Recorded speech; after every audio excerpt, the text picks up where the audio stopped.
Good evening, ladies and gentlemen. Welcome back to the channel. I'm Adam Wolf, and yes, you are seeing things correctly. This is Anthem. I lost track of how many hours I put into this game this past weekend trying to get the platinum.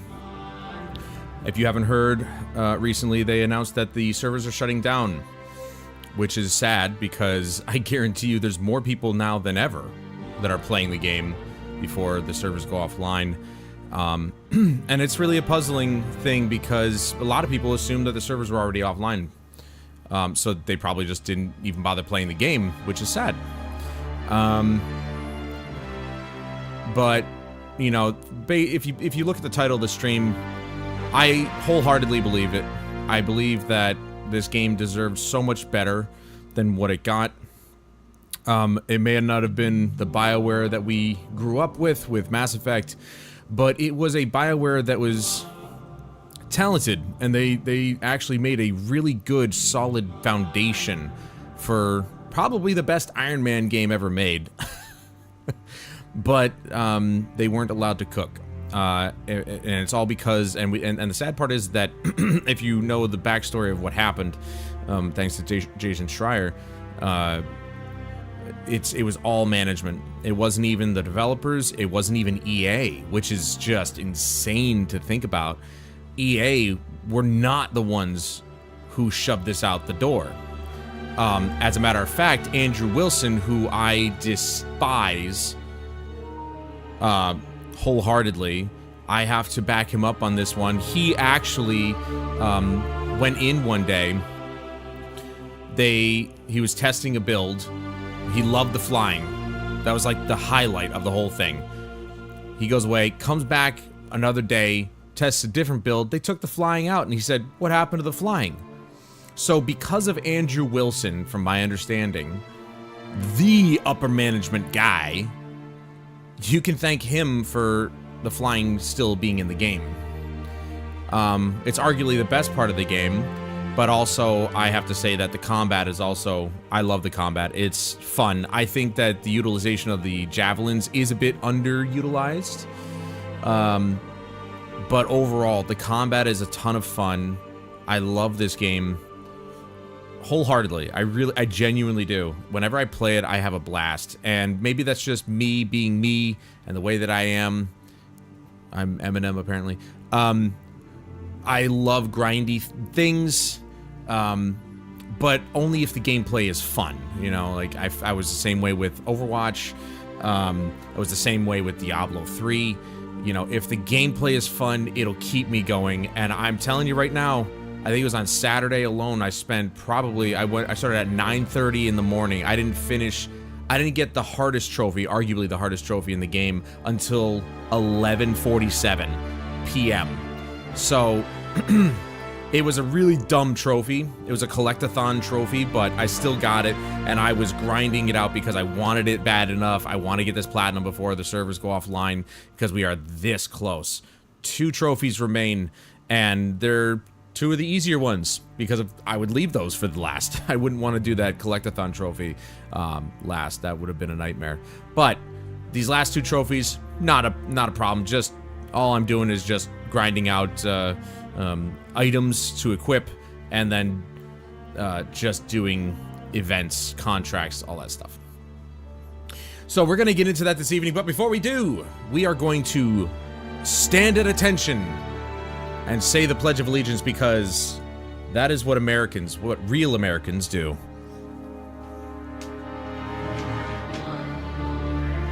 And if you would like to join me, you can stand or sit. It does not matter, as long as your right hand, this hand here, that's your left, that's your right.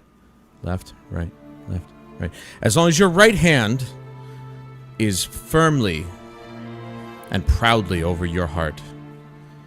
And you better mean the words that you say, because this means everything. And repeat after me. I pledge allegiance to the flag of the United States of America, and to the republic for which it stands, one nation, under God, indivisible, with liberty and justice for all. And if you live in New Jersey, I think... That's your star right there!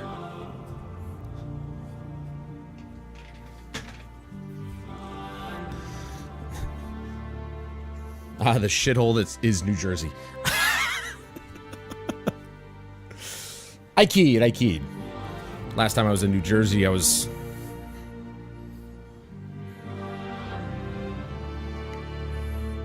fifth grade? I don't remember. Anyway, I've got coffee a-brewing in ye old French press.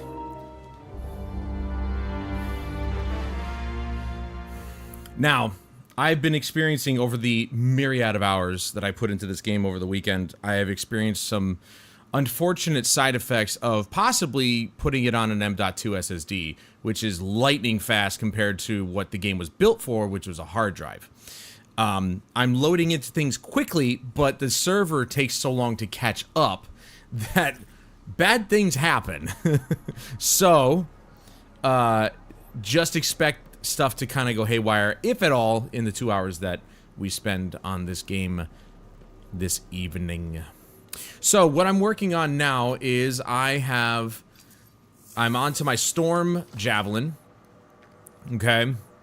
And all I'm trying to do is do the challenges where I need to do the gear challenges for each of level 1, just the level 1 gear challenges for each of the javelins.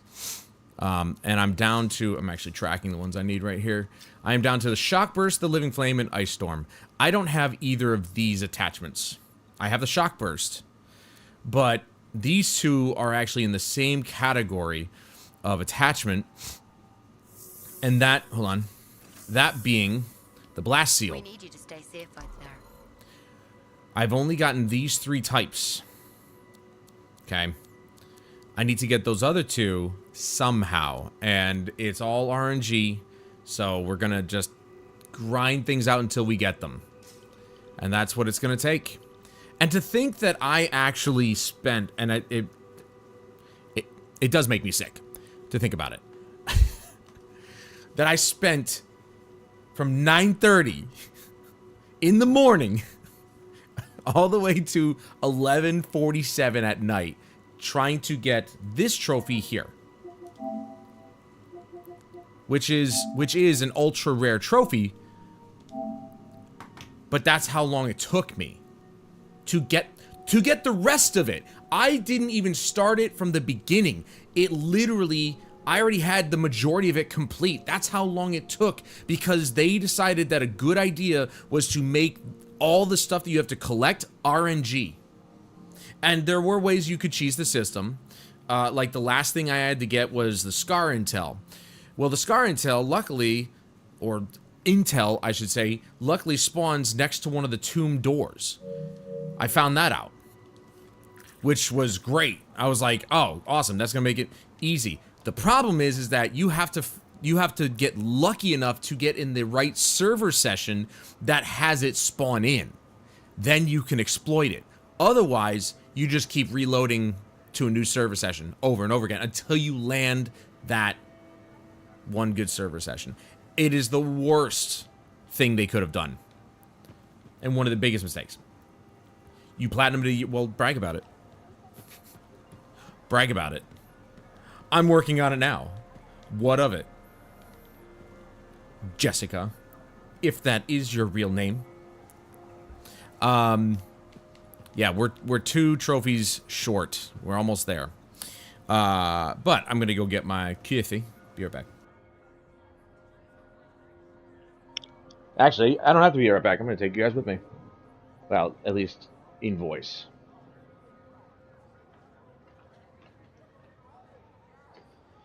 I'll tell you what. Getting this French press was... Oh my god, that smells so good. Getting this French press was one of the best investments I have ever made. Because not only does coffee taste better out of a French press, because it gets to sit and steep, and you get all the oils just kind of marinating in that hot water. But it's a lot less waste, too. No filters, no plastic from the K-Cups or anything like that. I will admit the convenience of a K-Cup is nice, but you have and it only makes one cup.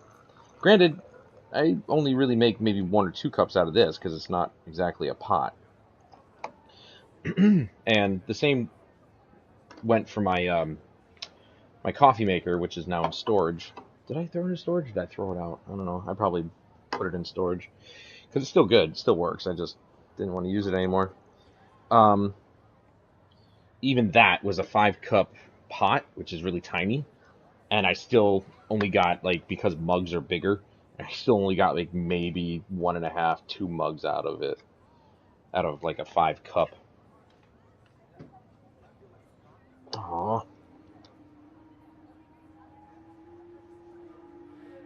Oh, there it is. I got a little honey on my shirt. Out of a 5-cup pot, I got maybe 1.5 to 2 mugs.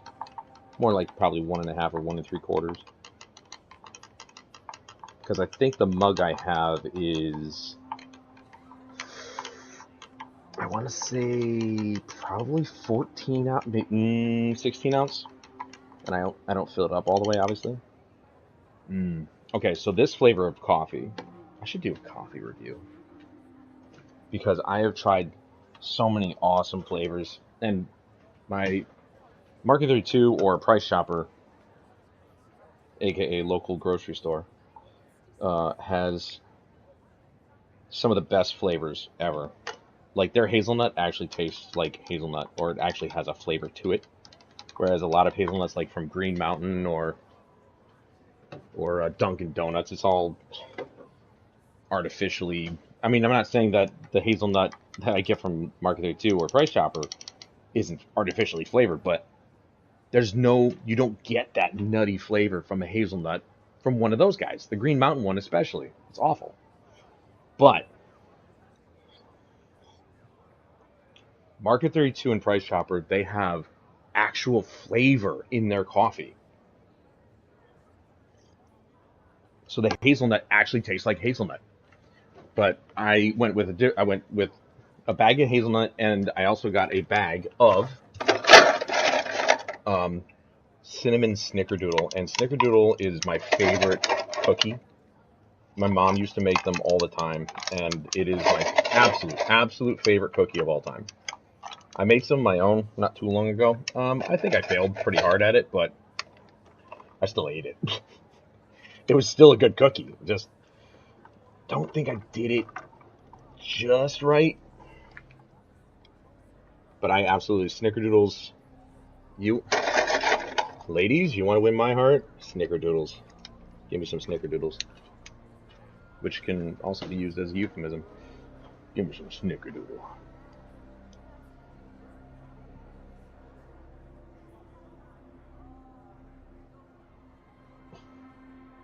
What? Why do I keep saying what? Snickerdoodle? Because that's the name of a cookie. Why else would I keep saying it? It's a cookie. All right. What we're going to be doing... Ooh, let's take a look at the dailies, too. Because I was like, for the longest time, the currency in this game, I was like, how am I getting this currency? I want to know. Because there's a featured store. Hold open the store. Not the featured. Though I do want to get that one gear set. I'll probably just... Not that it matters. The seasonal store. Here we go. Welcome to my store. In order to get these random chests, you have to have these crystals. These minor crystals and the major crystals, I'm not sure. But in order to get these, you actually have to do the dailies, which I didn't realize.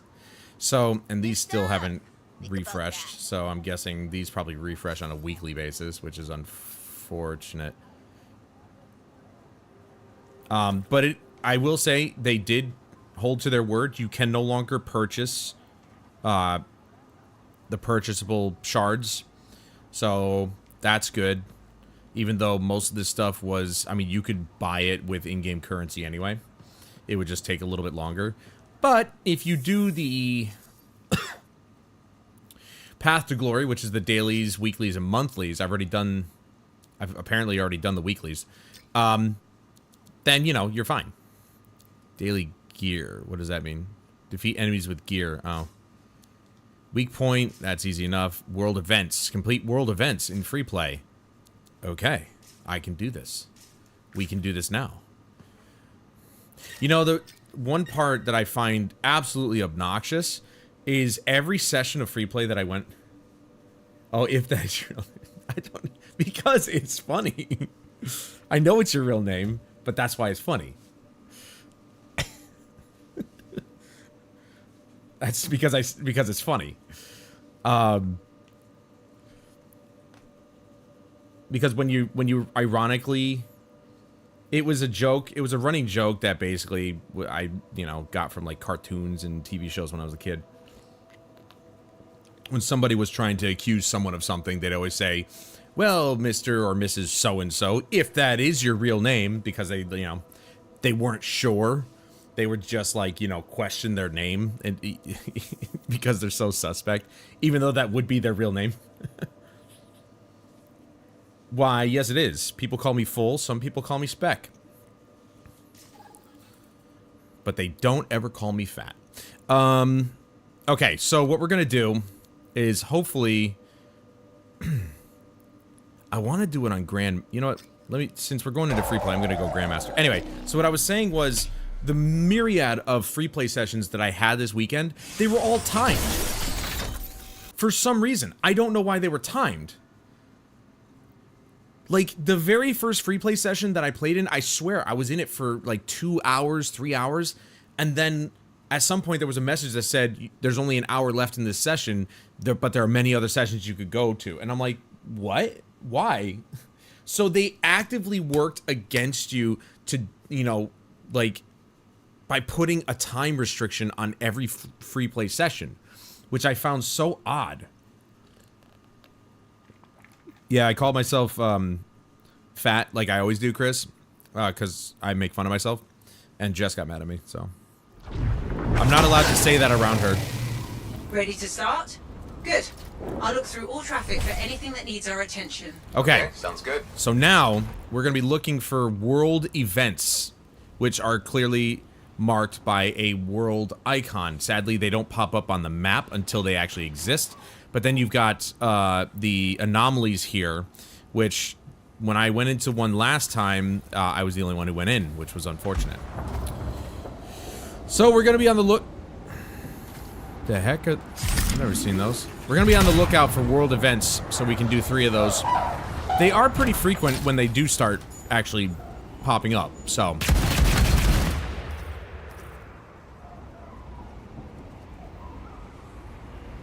I think somebody left these here and they just maybe got too far away or something. Alright, let's see how long this anomaly has before it closes. It opens in 50 seconds.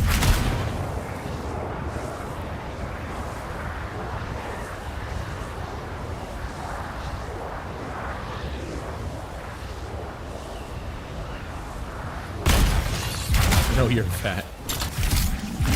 Well, thank you. I do tend to stay fat. But this cinnamon snickerdoodle, while it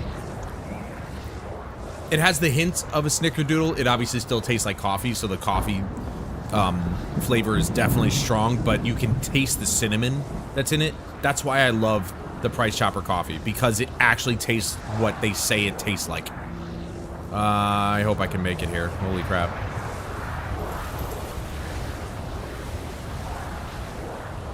Did I make it?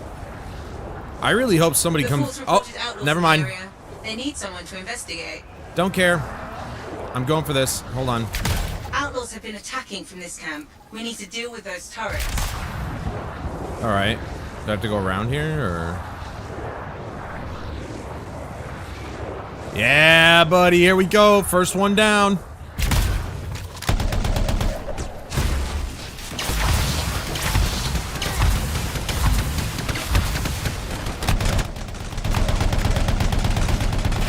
Okay.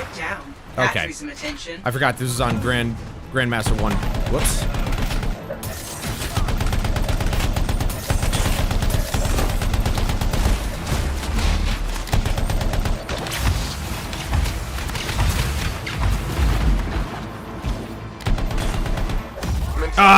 Dude.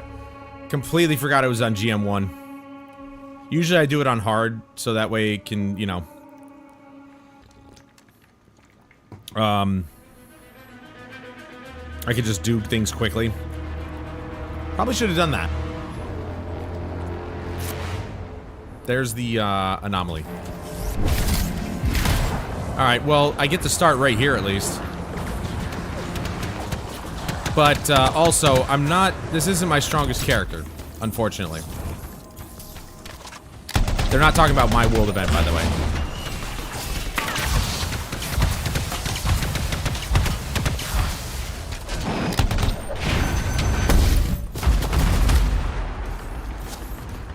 Where's my wind wall?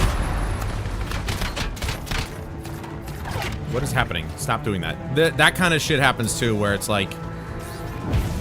It, kind of freezes up on me a little bit. Like, my actions, because maybe I was stunned and the server didn't catch up, so...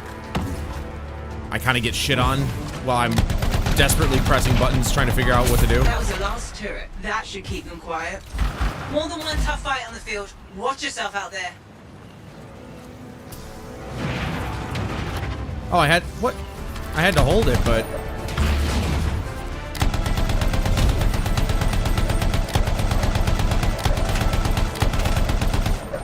I just gotta make sure that I,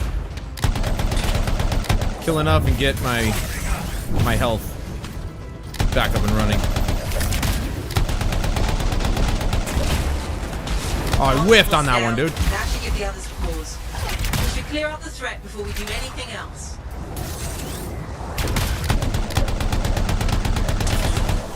So, obviously not my strongest character. This is not the ability that I want. The last ability that I used on my R1 was actually way better. It was like it was an awesome like fireball that you could charge up and everything. Oh. I need to remember to put down my wind wall so that way I can block, you know, incoming projectiles and I don't have to die so easily.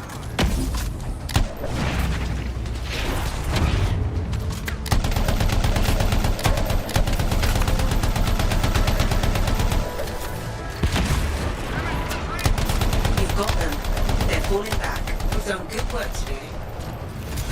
Yeah, I did it all by my lonesome. Now that's that one. Was a good show.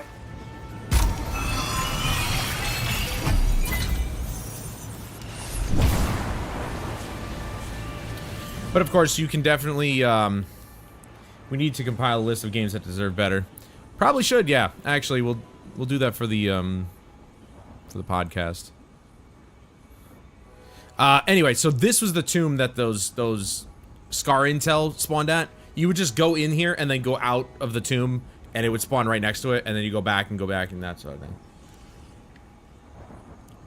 I'm obviously gonna let him answer, but I don't think Diablo or isometric ARPGs are really Chris's thing. Not that I remember.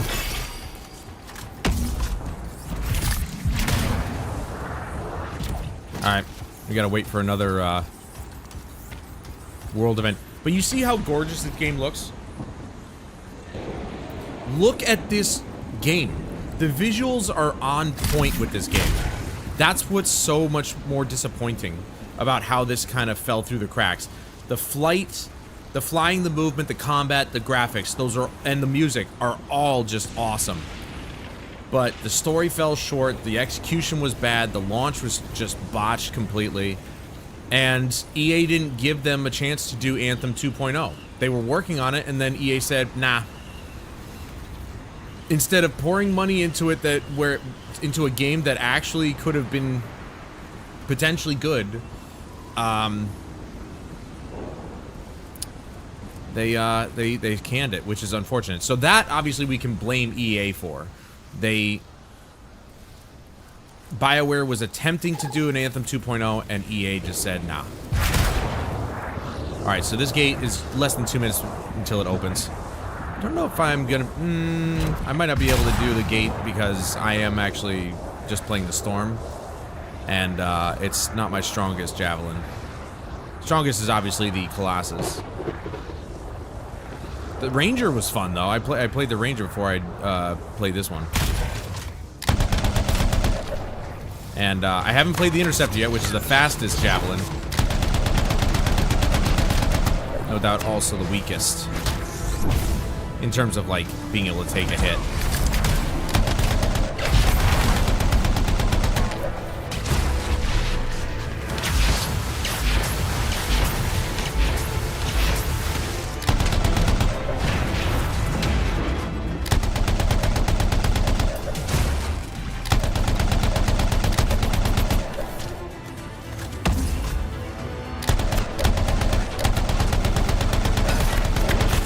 Yeah, this little encounter here is just simply go here, kill these guys. Is that gonna blow up? That's not gonna blow up, it's red! You can't dangle a red container in front of me and not have it blow up. Like, that's ridiculous. Where you going?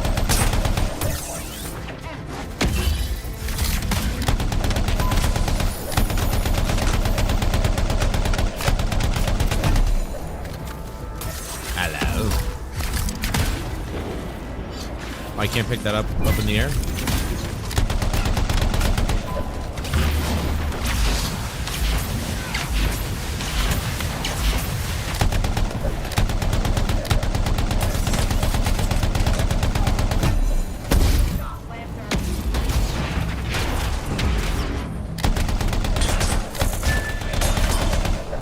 There's the weak point.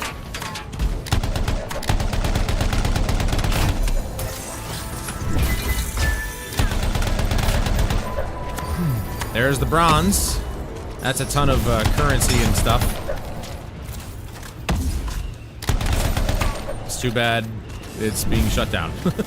You know, and here's the sad part is that the Stop Killing Games movement is finally getting a lot of traction, but it's unfortunately too little too late, which is probably why they're actually shutting this down now to get ahead of the legislation that may come in the future from the EU to actually stop killing games.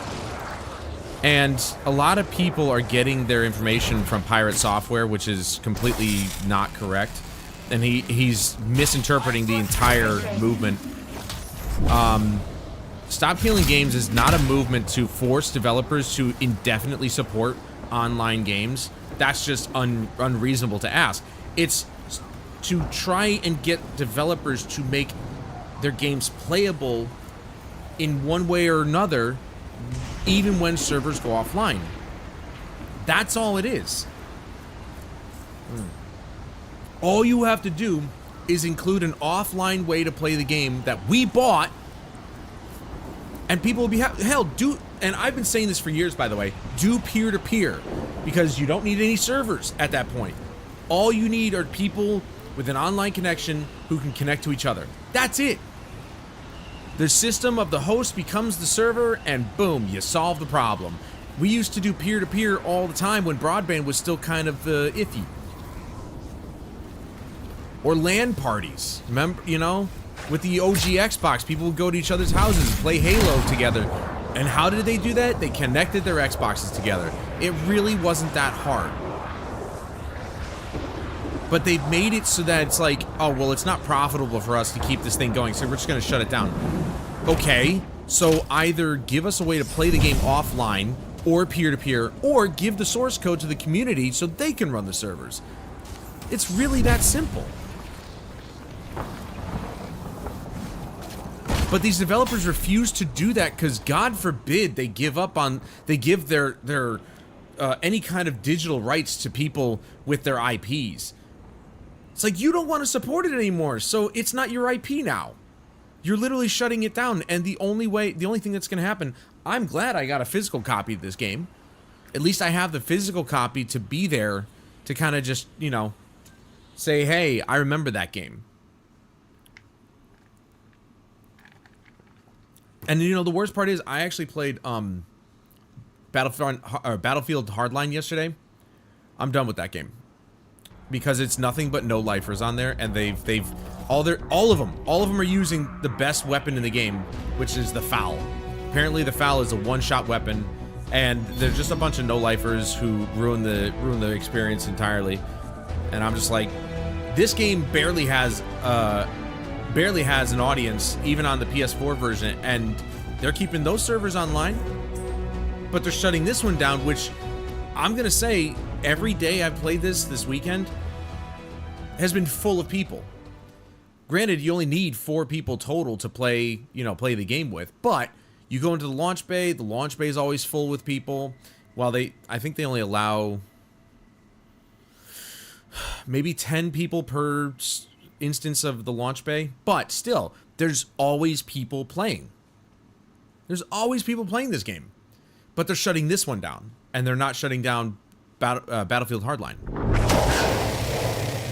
And I've definitely, based on my experience yesterday, I am definitely, okay, this basically just made me a liar. I swear to God, on the weekend, it's far more populated.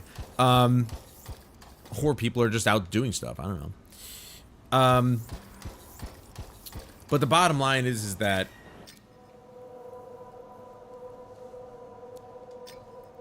I guarantee you there are more people playing this game than even Battlefield Hardline. And my experience yesterday really made me realize that I'm just not ever going to get the platinum for that game either, because there are some multiplayer trophies that are required, one of which is to take down a certain number of people with the damn taser, which is annoying. Dude, it was just nothing but spawn camping. Both games that I played in, it was not only just, both games were conquest, so not even the most unique mode that's unique to Battlefield Hardline, which is blood money, but they reverted to conquest, and it's just spawn camping the whole time. It's really fucking sad. Well, that's what I'm saying. Give the source code to the public. Yeah, I definitely want to work on getting the platinum for Godfall as well, because Lord knows how many more days or months or years they're going to keep those servers online. BF3? Well, BF3 is top tier, but I actually personally believe that Battlefield Hardline was one of the better multiplayers in its heyday at the time. But now you've got nothing but you basically only had 2 servers up. They're not even official servers, and it's just I swear to God, I think one of the guys was cheating. I really do, because the moment I pop my head up, every single time, he got a headshot immediately. Half a second I show my face, he shoots me in the head. I don't think so. It's not impossible to cheat on console, it's just harder. But there's no way he was just headshot, every single time. And I'm like, this people like this I can't stand.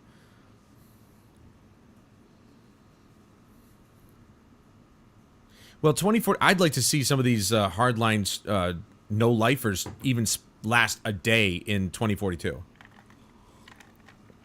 I mean, I even went back to Battlefield 1 and it was fine. Like, yeah, there were snipers and whatnot, but like we got into a game mode that I actually liked. Shock operations, I was surprised to see that was actually more preferred by me. But it was still, it feels just like I remember. And Battlefield 5 is probably going to feel just as good. You know, I guarantee you I can go back to Battlefield 4 and I'll have a better time than I did in Hardline. Hardline is just a bunch of no-lifing losers. Beginning review of course, Battlefield 4 I'll probably just be playing Operation Locker the whole time. But still, nonetheless. Alright, what do I gotta do again? It was, I thought I already did this one. Alright. World events, we just need to do 2 more. Obviously, gear. Defeat Dominion. But I enjoy 2042. I won't say I love it, I just enjoy it. I love Battlefield 1, Battlefield 4. Oh look, Dominion. There's the weak point. Yeah, this is how you get your currency. You do the dailies, weeklies, and monthlies, and they just dole out a bunch of currency for you. Which I had no idea. I already did. So it didn't record? So I guess it just didn't record the first time? That was weird. I ended the free play, like, properly. How the hell would it take it back?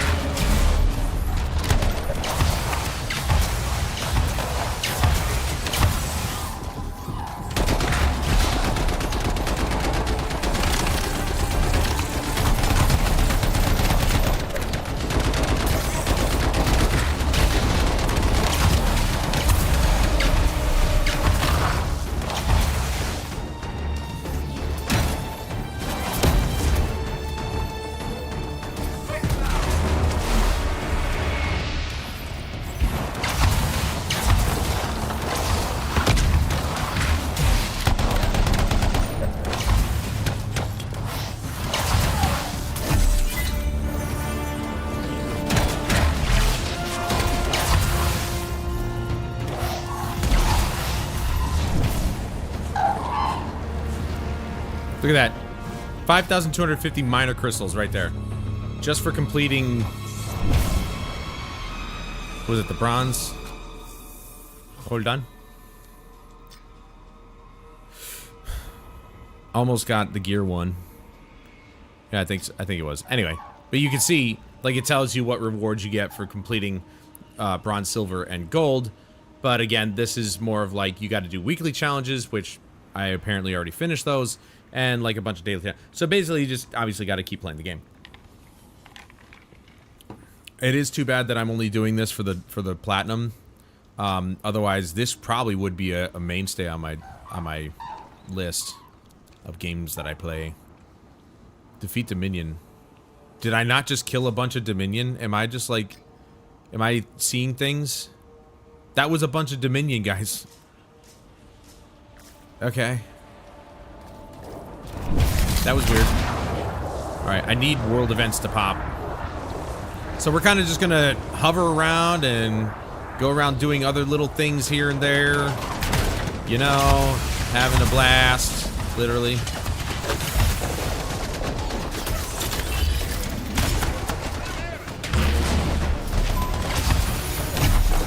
There's people here to pal around with. Boof.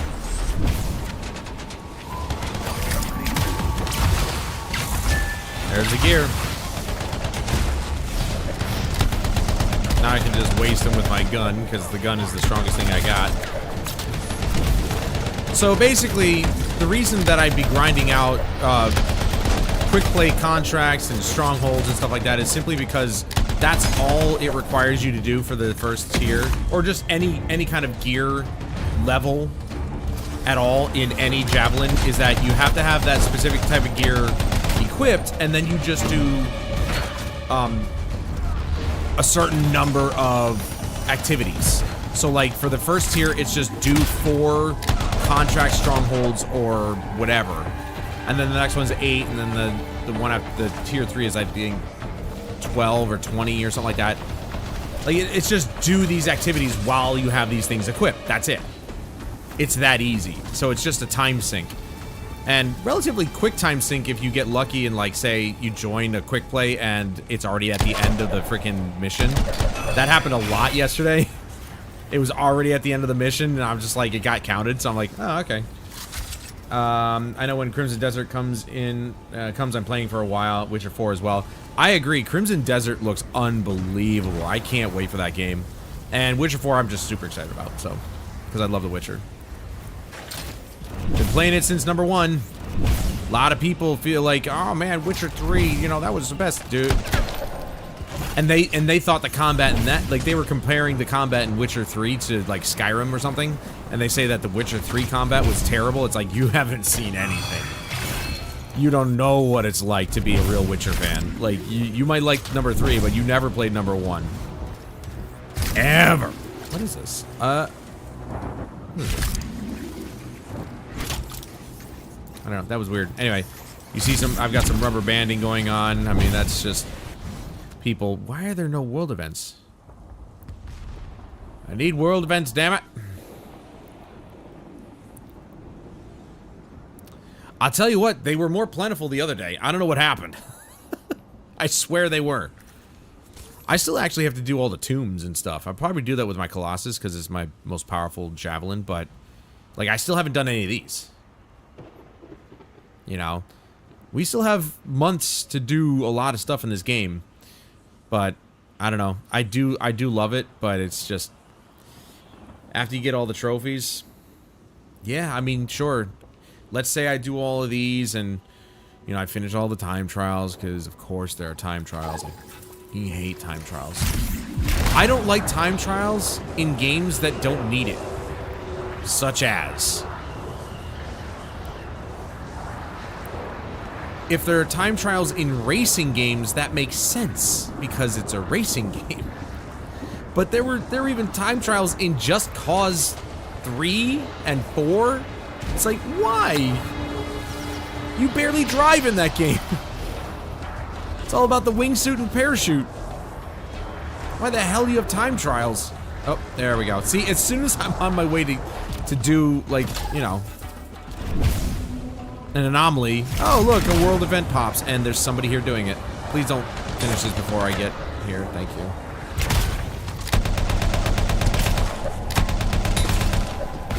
There's a gate. Get ready.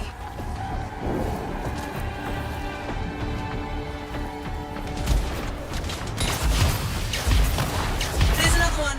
We're in for a fight. No, we're not.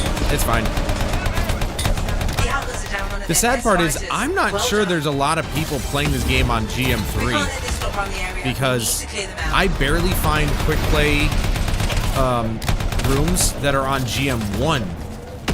And I'm like, is anybody playing on the highest difficulty in this game at all? And I don't think they are, because I think it's mostly just people who That's it. Outlaws are are down. playing the Good game work. to get the trophies or something like I am. Congratulations. or something. That was a good run.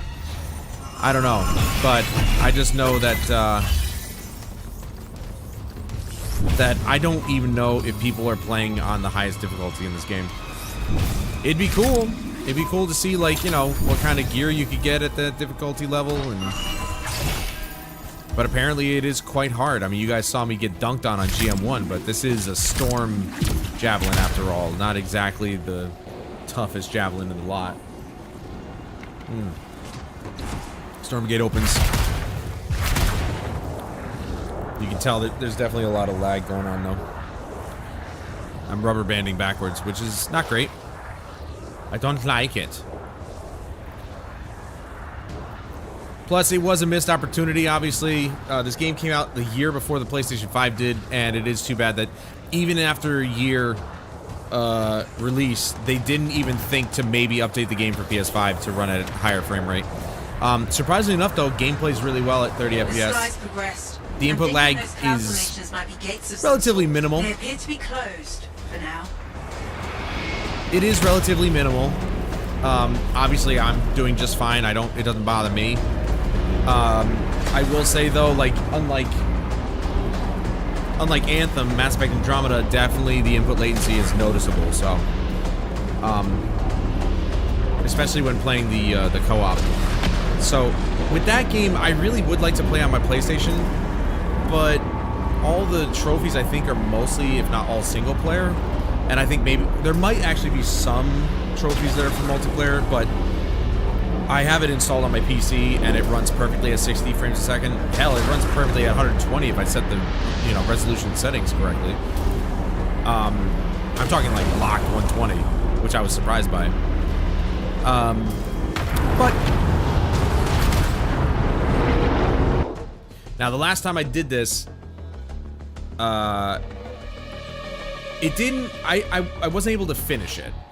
It wasn't difficult. It was just not. I wasn't able to finish it by myself. Shape a conjunction.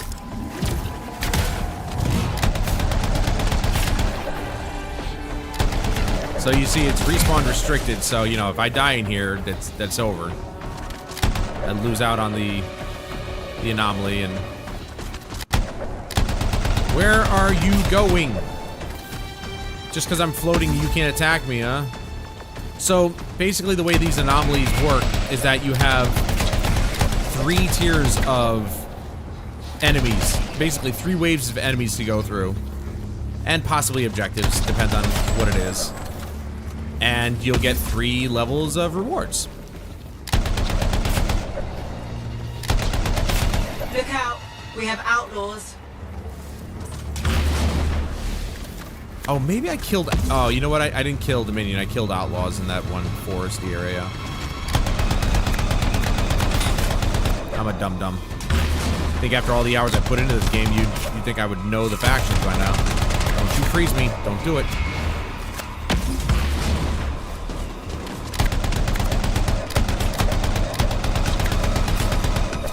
I like this new skin that I bought.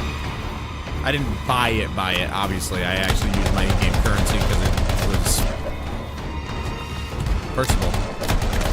And it's pretty sick. It's very Storm-like. I think it's usable on any Javelin, I think. I could be very wrong about that.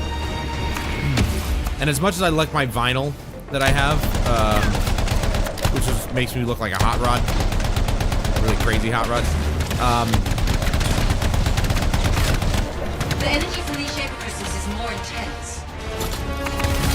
Ah, right. It was this. Which I There's think... another one. Watch yourself.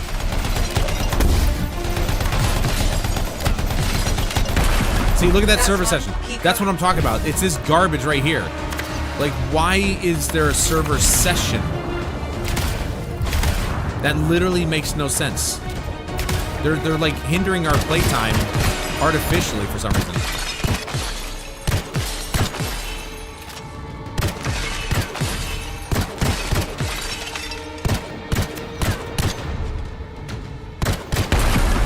Good. That part's done.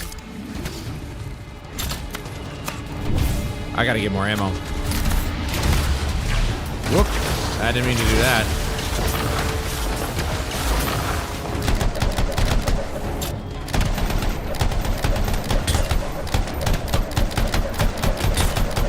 Can a brother get some ammo, please?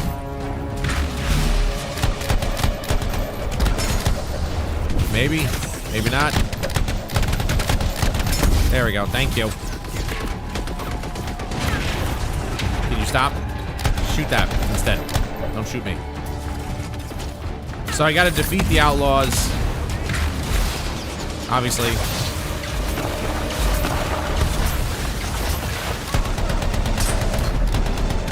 And then we'll get the first reward. And then I'll move on to the next area.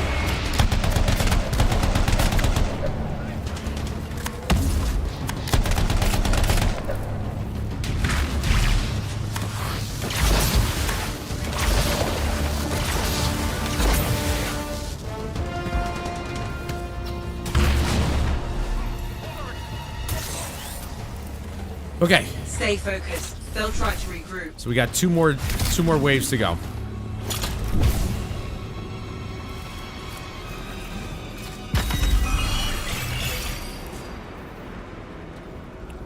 Now, obviously, the biggest issue with this game simply was there was no end game. Not really. I mean, to me, this is an end game.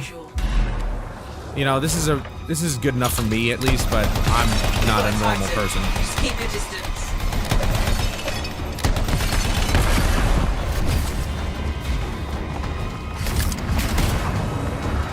And this is the other thing too, is that you're timed on how long these crystals, or you have to blow these up, which sucks.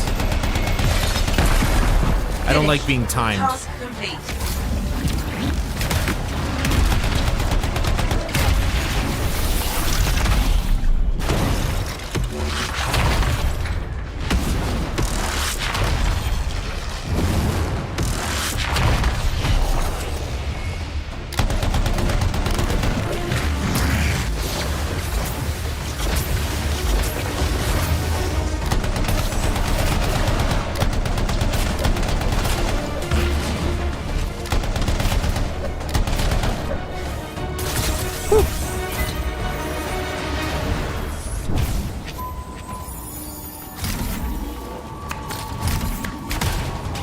What are you guys still doing here, man?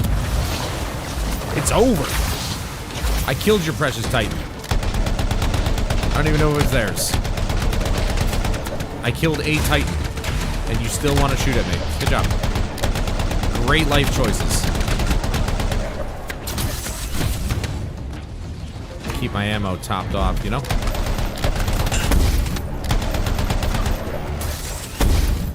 Stop! I need my shields.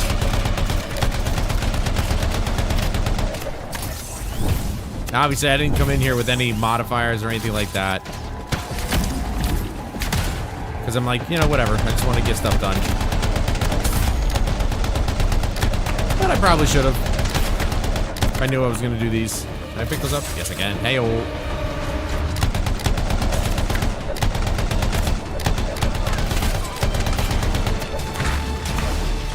Probably should save my ammo, actually. It's pretty easy to kill these guys with my abilities.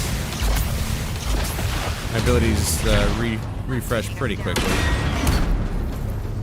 You're taking me down, huh? Really? You're taking me down? They're pulling back. Careful, they may be trying to regroup. She said, I'm taking you down, and then shoots a rocket, and the rocket proceeds to do literally 20 damage. Maybe. Alright, so here we go. Now I gotta be quick. I only have a minute to do this. That's one. That's one. Keep going. We've got more company here. Faye, stop way. repeating me. One more to go. The last boss. The reason I failed the last time I did this because the last boss was also timed. You had to beat him in a certain amount of time.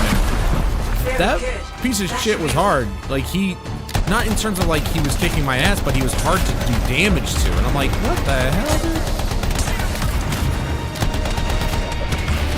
Don't let that reputation out of this place. We're counting on Yeah, this guy. So my problem with this thing is that you can only hit it on the belly.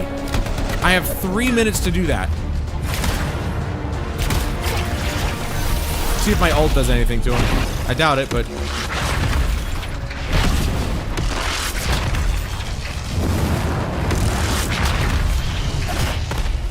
Ow! You can only hit him in the stomach. Like when he's, you know, doing that. Or that. Or whatever. And that's really the problem, is that he doesn't really show his stomach that often. Which is really annoying.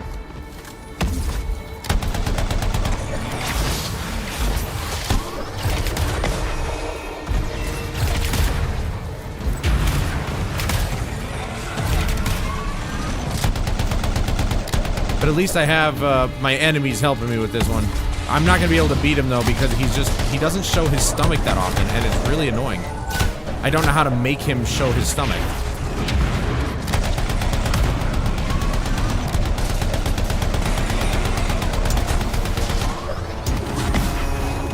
Hey, you want to help me out instead of fighting me there, douchebag McGee?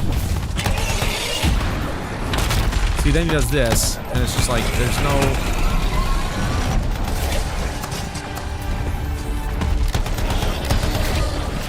Like, I couldn't beat this guy with my freaking Colossus. Because look, he barely does what I want him to do.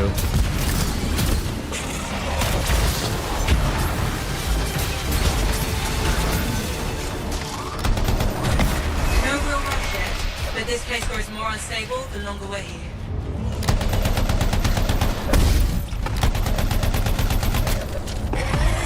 It's just annoying because there's nowhere else to shoot him.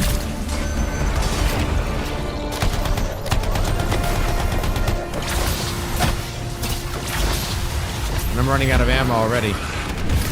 Do you mind? Shoot at the thing that's killing us all.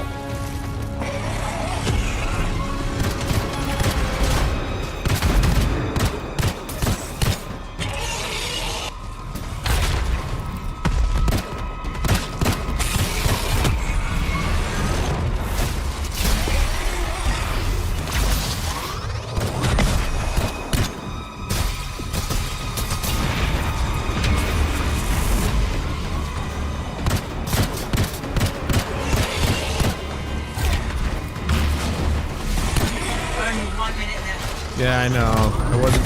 So I was never able to get the tier 3 chest.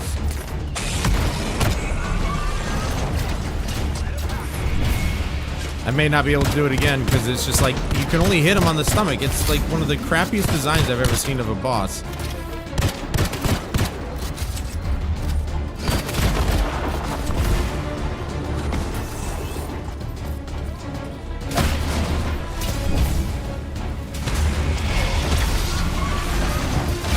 You fucking mind, dude?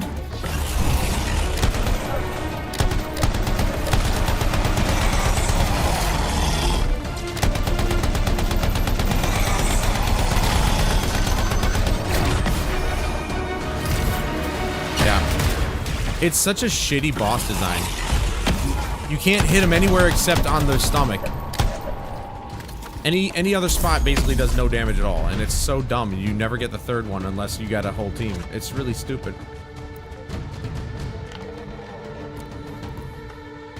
On this difficulty level, I should be able to do that by myself, but I can't because he never shows his stomach. How am I supposed to kill him? I get an odd shot in here and there, but then that's it. Like, it doesn't do enough damage. It's ridiculous. That happened last time, too. I don't know what to do. I don't know what I have to do to make him show his stomach. Other than have him attack me, essentially. And with this class, I can't really take a hit. It's ballsack, man. I hate it. And nobody ever wants to go into the anomalies with me. I'm the only one who ever goes in. Still waiting on that world event.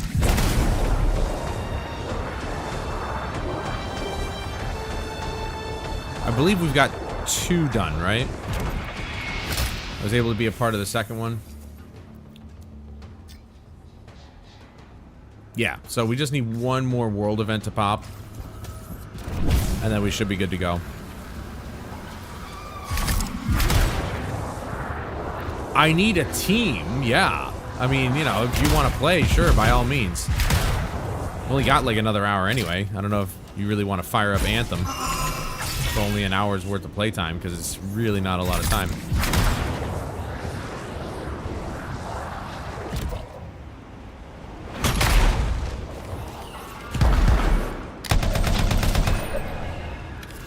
Was it worth it? Ah! Alright. So,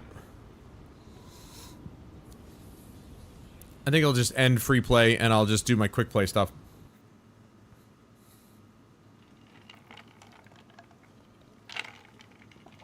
But we did get more items, so I gotta see if maybe we got some of the items that I need. I just need those 2 items for the blast, seal. Blast seal.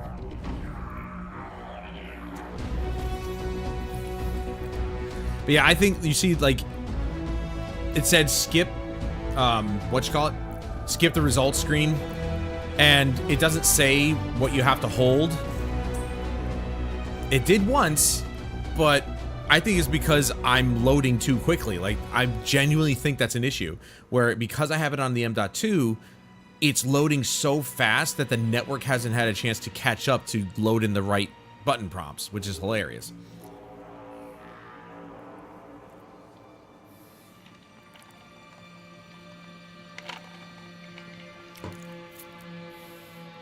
But I mean, I'm not really here to do anomalies. I'm just here to get the dailies done and stuff like that, just because I feel like it. But let's take a look and see. We got a new focus seal, which there's the burning orb. Burning orb, that's the one that I really like. The burning orb is actually a lot of fun. That's the one where you literally can just charge it up and it's a giant fireball and it's real quick to refresh. Glacial Spear was...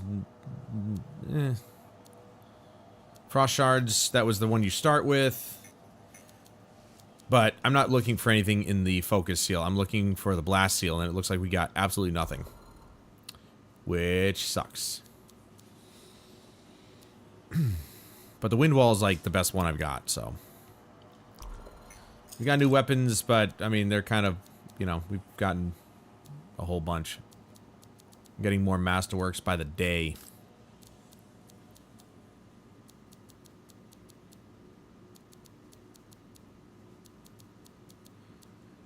And I'm using the same weapon, main weapon I should say, on every javelin, because, you know, I could give each javelin their own unique weapon set, you know, like the Storm could be a sniper because they get to hover the longest out of any class. So, you know, I could give the Storm a sniper rifle and like a pistol, and then like my Colossus has the auto cannon because that's unique to that class. And a light machine gun, or yeah, and light machine gun, and then with my Ranger I could do assault rifle, shotgun, and then for the interceptor, whatever's left. I don't really know. But I really don't care. I just want to use the weapons that I like, and, well, I like the LMG. I got a couple of legendary weapons, but this one's a pulse accelerator, what they're calling it. It's literally like five pulse rounds. So you shoot 3 rounds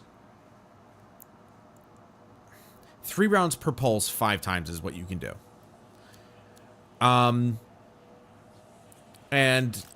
this sniper is the only other one I've gotten so far. But these are like craftable, I guess, is what you would call them. It's explosive.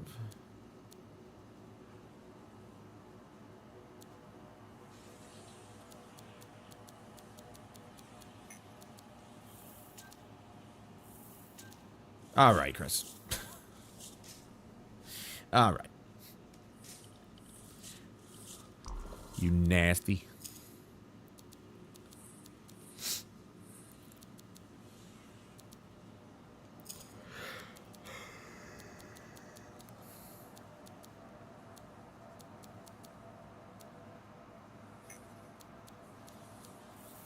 Wait, you can, I mean, sometimes purple and blue kind of look the same. You can barely tell the difference between the colors. Alright, so we didn't get what we needed, but hopefully that will change, given all the quick plays we're about to do. Look at how fast I went. It didn't even go to a loading circle. It just went in. That's how many people are playing on the hard difficulty. If I go to look for the GM one, probably find one. Might take a little bit extra time. Maybe not. The funny part is that if you can't find a game on a specific difficulty, it'll say, hey, try a different difficulty. It'll literally just like stop looking and then say change the difficulty. It's like, yeah, like what the hell? I've never gone up though. That's the thing. I've never gone up in difficulty to see if anybody's on GM2 or 3. But it seems like the majority of the player base is on hard difficulty, which I can't blame them.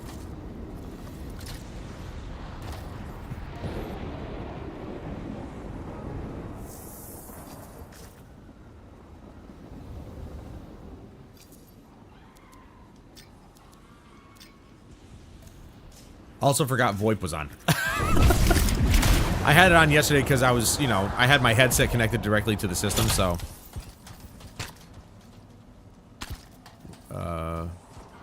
Bring stone to pedestal. What's... Oh, is this another broken one?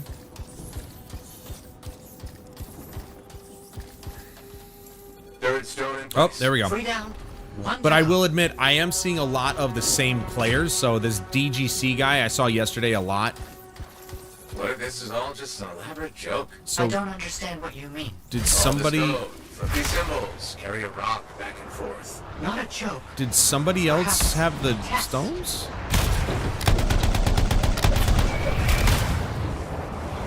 Ah, here we go. I'm like, where the hell?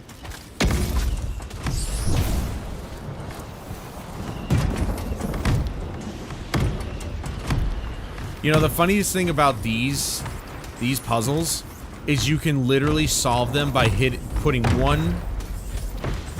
one stone on one symbol and then just turning this one and seeing if anything happens. If it doesn't, turn this to the next one, then rotate the next one through all four, see if anything happens. Basically until it just locks in. You never really have to look at the symbols. It's just, if you want to do it that way, you can. It's just easier, obviously, if you figure out what symbols go to what. I just thought it was funny. I'm like, these are stupidly easy to figure out. And if you don't want to figure them out, you just literally turn them until they match. I think that's what this guy's doing. Well, obviously it's that. And then you just rotate through all of them without looking for the second one. So you find one and then just rotate. No, don't touch it.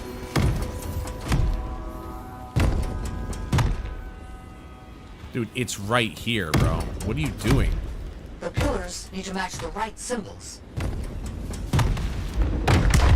Let me guess. Wait, which one did that go to then? Yes, please. See, this is what I'm talking about. Don't stray too far again. I need to make sure the stone is... That's what I'm talking about. It's like,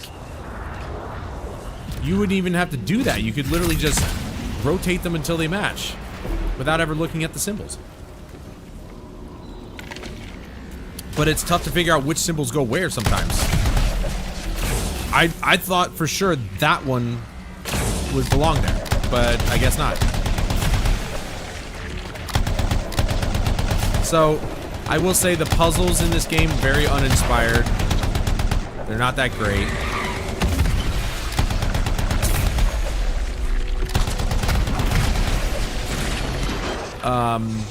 It took me a second in one of the strongholds to figure out there's a puzzle that you have to do that has rotating discs, and you have to match up the symbols that are blinking by holding That's good.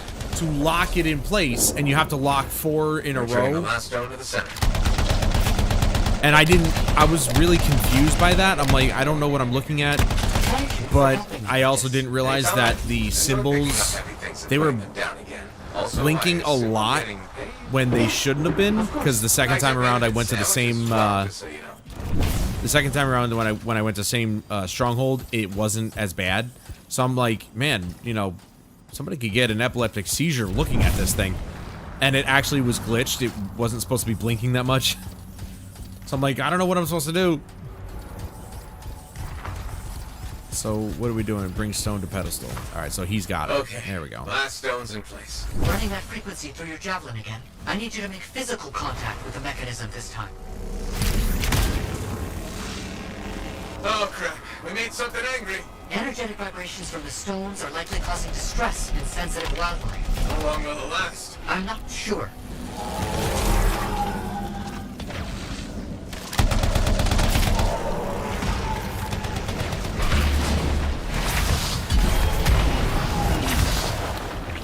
But I will say again, like I said earlier, the combat in this game is a lot of fun, especially when you play with people, because then you combo your abilities together, and they're kind of ridiculous. Like, you're comboing stuff together that you didn't even know combo together, and it's awesome. You just keep hearing that ding sound. And things are just dying all around you. Harold, are we almost there? Almost. Please, hold on.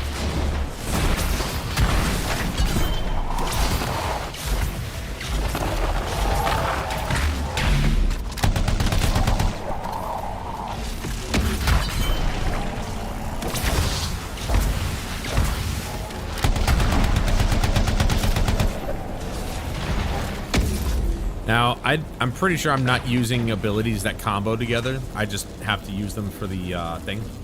So, well, if they were given the time to make it better as they told the community they would, all those issues could have been corrected. Yeah, no, that's the problem, is that EA didn't give them the time. Safeguards removed. They allowed them to Lock's start, unlocked. and then they just Alright, basically let's see what's pulled the in rug out from under their feet. It's done. The lockbox is open. It looks like scrolls, documents, a lot of them. Knowledge, as I hoped and predicted. Will you bring everything back to the fort? No. On my way. I refuse. You don't deserve scrolls.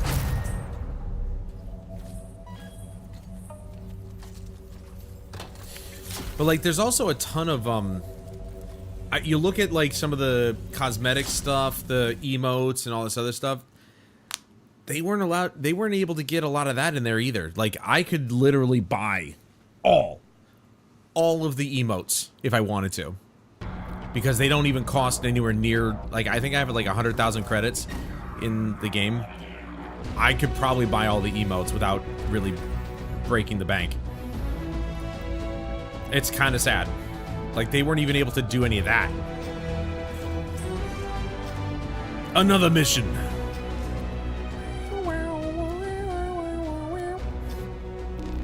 Ba ba ba. Ya ya ya ya. Ha ha. But yeah, if I was to choose, like I said, I haven't played the Interceptor Javelin yet, but if I was to choose, like, two of my favorites, obviously Colossus is number 1, Ranger's number 2. Ranger is a lot of fun, because it's not the fastest, or I should say it's not as fast as the Interceptor, because the Interceptor is the fastest Javelin in the game.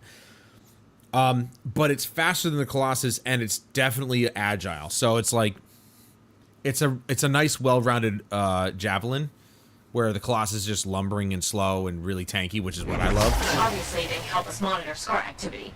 Preparedness is key, but they're also useful for those Arcanists we're constantly saving. How so? The scars are always cornering them. No, I mean... See, how did there's the DGC Arcanists again. use the beacon? I'm gonna see a lot of the same The people. beacons collect information on the scars. But that's Movement okay, patterns, because, you know, that other means they're reliable. science things, I guess. Alright, someone's found the first beacon. I've got a signal. It worked. Stop sounding surprised. I told you, freelancers get it done. If you say so. Okay. Send me the next location. Yeah, like I said, you know, when Yes. I play this game, I just have a ton of fun with it. It's honestly a great game. There's a great foundation here, and you can have some fun. But EA is just shutting it down, and it's just like, you know, I really would love to have the ability to play this later on down the road, peer-to-peer. I don't know why companies just stopped doing peer-to-peer. Because as you guys have been seeing all night, They're trying to figure out what scars where they come servers from. ain't that much better. Probably. So servers are supposed to be the best option, right? Dedicated servers. Well, This is the place. tonight, Time to do if what anything, you do tonight best. is proving that wrong. Because we've had rubber banding issues, we've had things not loading right already. Like, if it's gonna be like that, then peer-to-peer should be easy. It takes all of this, all of the dedication that these companies supposedly have to have for these games, and takes it off their plate. They never have to worry about it. They just got to provide the code, make it so that peer-to-peer works, and you're good to go. You don't have to worry about, oh, we gotta have servers and stuff. A little busy. It's like your dedicated servers are ass anyway, so we basically have the same experience if it was peer-to-peer. That sure is a lot of scars. Define a lot.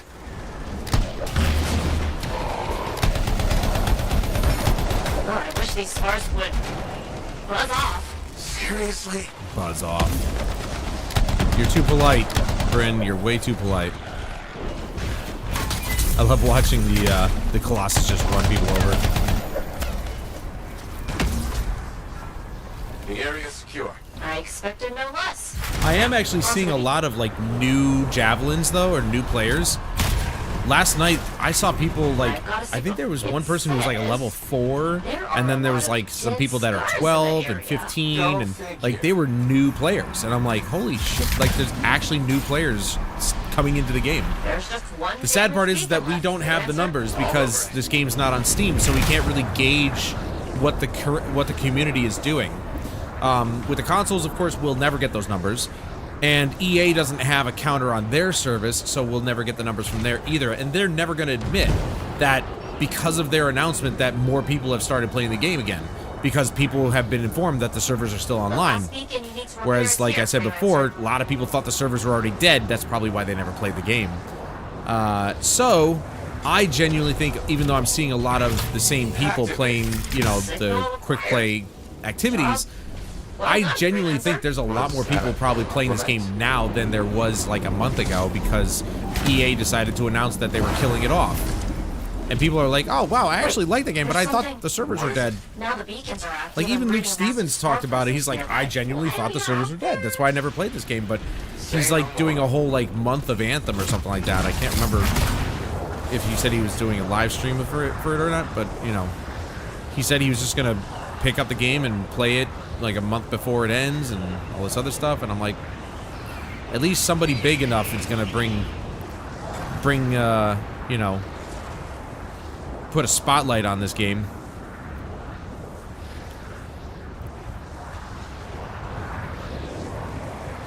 You know, when I was still over on Twitch, I streamed this one day, and I had a couple people drop in, and they were like, yeah, we just love this game. Like, I'm so happy to see streamers still playing it. I'm like, yeah, I mean, I was fine having, you know, being one of those few streamers actually, you know, putting the spotlight on it. Even though I wasn't very big, I still had people notice. I don't know, but these are definitely the scars on my readings. Deal with them now. Talk later. It was awesome. You know, it was awesome. And again, that's one of the few games, it's like, there's not a whole heap ton of streamers that are streaming it, so Okay. basically anybody looking for it, I was like one of 5 streamers streaming it, so I got new people checking out the stream. They can't hear you, but I appreciate the effort. It was a good way for me to actually gain new viewers, just because, you know, I was playing a game that nobody was streaming.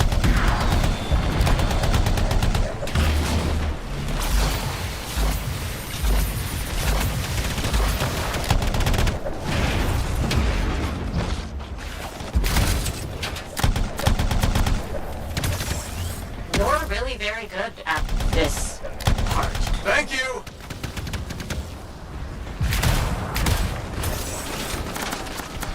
But like the flight is it's so simple. That's what I love about this, is that the flight controls are so simple. If I want to take off, I can. Just hit L3. If I want to stop, I hit R3. And then I'm hovering. L3, R3. That's it. That's all you need. And it's legitimately the best Iron Man game ever made. Which is hilarious to say because there is actually an Iron Man game. It's just ass. That's a fragment back. Not the VR one. There was a third-person one that was made years ago. I think for the PS. Got a few fragments back. Good, not bad. There's more scars. I want to say the PS3. I could be wrong. Might have been PS4. Either way, it's garbage.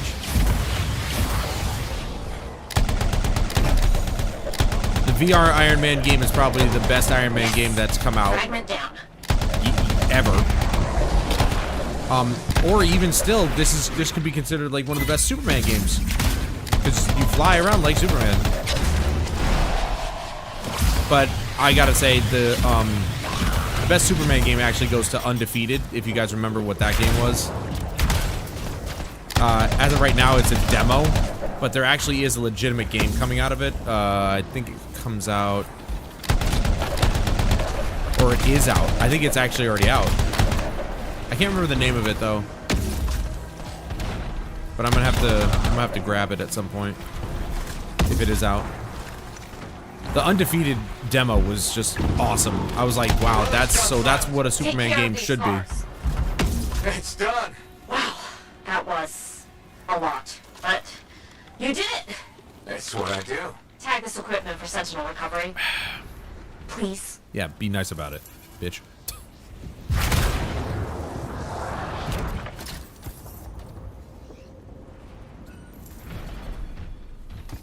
There.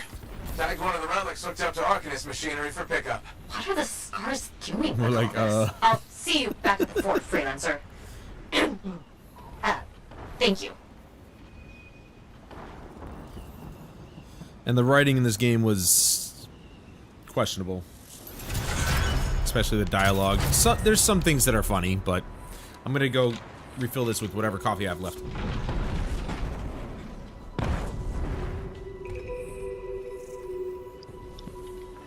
Yeah, it's not a whole lot, but...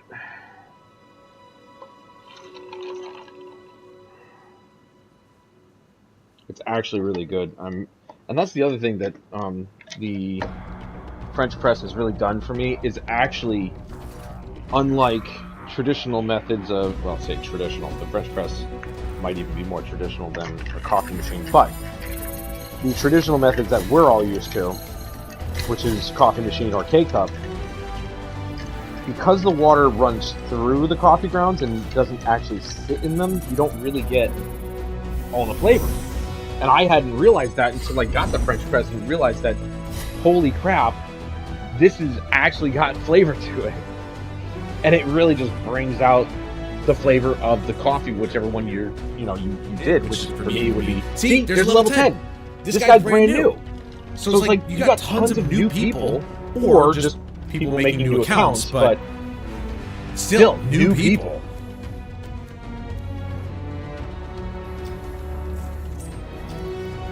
Alright, so two more missions, and... Oh, by the way, the same person who did the music for this did the music for Modern Warfare 2019. She's very good.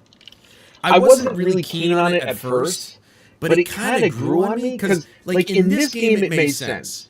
In Modern Warfare 2019, she used some of the same sounds and techniques, and it just didn't work well for 2019. But her style grew on me, and I was like, you know what, it's not too bad. But it works really well for this. I can't remember her name, but I know it's a she, and I know that she's actually pretty good. Pretty good modern composer. And then there's stuff like this, where it's like, I loaded so fast that now there's just a hue of green all over the place, which is weird. Alright, installed. It's either weird or funny, however you want to look at it. See, now it's all gone. That should do it. Finish the rest off, my freelancer friend. See, this is at, I think this is at the end of the mission here, so this will be a nice quick one, and then we just have one more, and then we'll be done with using the one seal that we're working on, which is this, my R1 ability, Let's get that crew. which I genuinely do not like. It's really not that impactful. It's not as fun as the other one, as the Burning Orb. Oh, it's on the other side. The Burning Orb is way more fun to use. On behalf of many, I give thanks. I give thanks at Thanksgiving.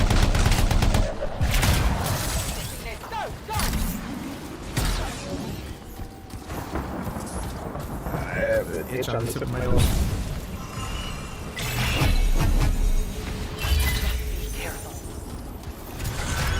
There you go. See? Oh. Sorry.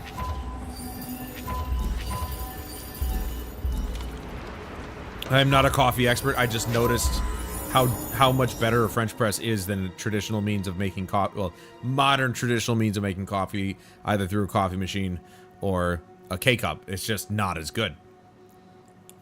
The French press just brings out so much more flavor, and I love it. I've been spoiled on coffee because of the French press. Because it was purely in pursuit of creating less waste. That's it. I just wanted to create less waste. And in doing so, I found out that French press is actually really good coffee too. Because when you do sit back and you think about like how much waste is produced just from making a cup of, or like a pot of coffee or something like that. Like, yeah, okay, the pot coffee, you got the filter, unless you got one of those metal mesh filters, then you don't have filters to create waste. And those are the ones that are okay, obviously. But then you think about the K-cups, those are single cup, you know, use. So once you use them, you throw them out. So it's plastic, aluminum, and the coffee filter inside, plus the coffee grounds. That's 4 things of waste in one little cup. And I'm like, I don't want to do that anymore. That's just too much garbage. And then I was like, you know, I went back to the coffee pot. And I said, okay, well, I'm still kind of creating some waste, like with the filter and the coffee grounds, but it's less, because there's no plastic or aluminum associated with that. And I was like, I can do better. And because my coffee pot was so small, it was a 5-cup coffee pot instead of like a, you know, anything bigger. They don't really sell a whole That's the lot end of the hives. Now finish off the spoilers. for 5-cup coffee pots for some reason. Like, even the filters are kind of a pain in the ass to find. So even if I wanted a reusable metal mesh filter, I probably wouldn't be able to get one. So Freelancer, you're moving towards the then I was like, you know what, I'm gonna do a French press. But I had no idea that French press coffee was gonna be that good. So I was like, okay, this is definitely worth it. There's 0 waste and everything's reusable. I mean, I could reuse the coffee grounds as like compost if I was growing anything in my apartment, which I've thought about. Maybe doing a really tiny, like, garden-ish or something. Maybe, like, get a pot and grow tomatoes or something. I don't know. My apartment gets a lot of light, so, you know, I'm thinking, maybe that'll work. But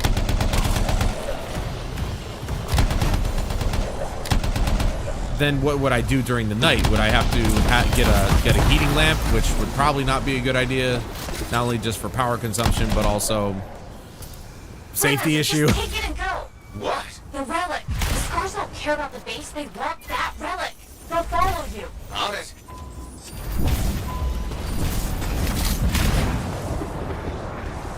You know, so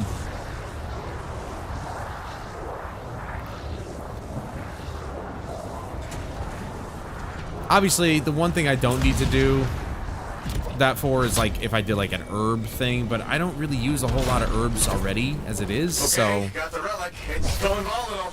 Now what? I found you a clearing, far from civilization. The Arcanists wanted to know what that relic in their machinery does. I can think of a faster way to find out. Take it far away and just set it off? It's the only idea I have. Take it or leave it. I'm taking it. I'm taking it. this is really stupid where it's like this javelin is powerful enough to lift a 200-pound human being, no problem, and then do all this acrobatic crap. But the minute you put something like you have to carry on your hip or your back, all of a sudden you just can't fly. I mean, the Colossus Javelin must weigh a ton on its own. A literal ton, not like a figurative ton. And you mean to tell me that I put this little thing on my hip or on my back and it just weighs down the whole thing? Well, you just can't fly now. It's an artificial limitation that really makes no sense.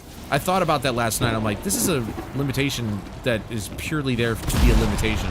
There is absolutely zero reason why I can't fly carrying a relic. It's ridiculous. And I hate it. But it is what it is. Ah! And then there's that, where they just...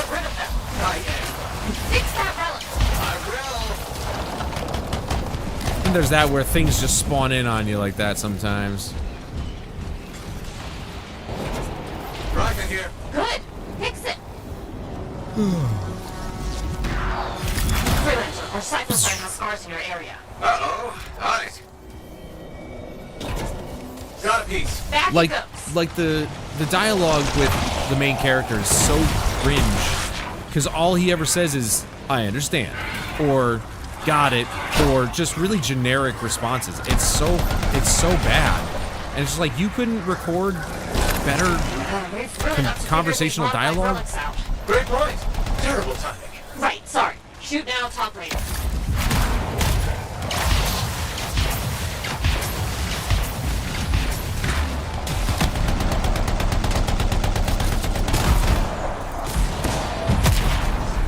I love the explosions, too.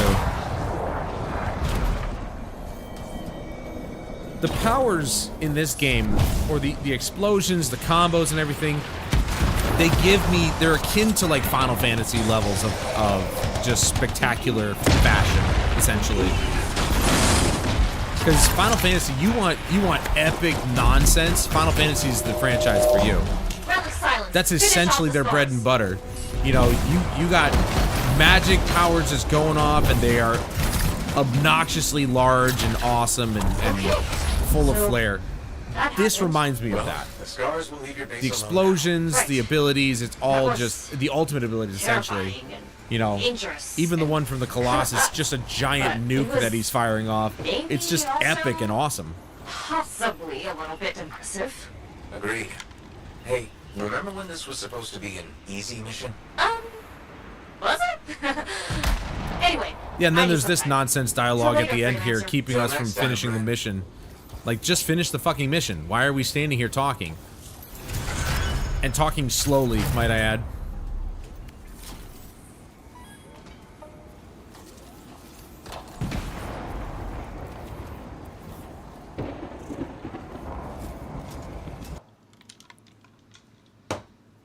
You know, so there's a lot of great things about this game that unfortunately just were left unexplored because management was poor.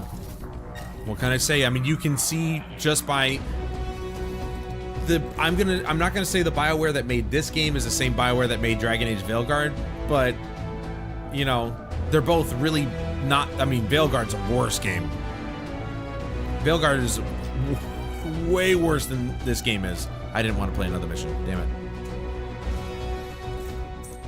Yeah, it's a great game. I love playing it. It is so much fun to fly around and shoot things and blow things up and, you know, just cast abilities. And, you know, fighting the Titans is simple at this point, but, like, you know, there are some bosses that are more fun than others. Obviously, the boss that I fought in the Anomaly, not very fun because you literally can only hit him in one spot, which is really stupid. And I don't necessarily know how to make him flip over or show his stomach so I can shoot him. But it is a shame that that they never got to realize what they wanted for Anthem 2.0, or Anthem Next, if you will. That's what they were calling it anyway. You see, there's a level 8 guy right there. Where's my cape? What's happened? See, this this isn't my character. Like, what the hell happened here? Somebody just gave me their outfit. Help! This isn't my guy. Where's my cape? This is what I'm talking about. I load so fast that the server can't catch up. I just love it. The first Ascendant, I played to, you know, through to get the platinum and everything. It was cool at first, and I kind of had a little bit. I was feeling the grind. I'm like, this is not bad. I like it, but after a while, I was like, nah, it's just not good. There's just nothing to it, you know. And look, the forge won't even show up because it's screwed up so badly. All right, this isn't even my skin, dude. Like, what? That's not even my javelin. What happened?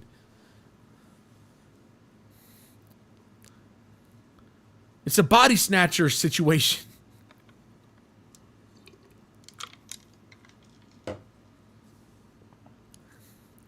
Yeah, the first Ascendant was just... It was fun. You're approaching your vault limit. You mean my inventory limit? Yes, I know.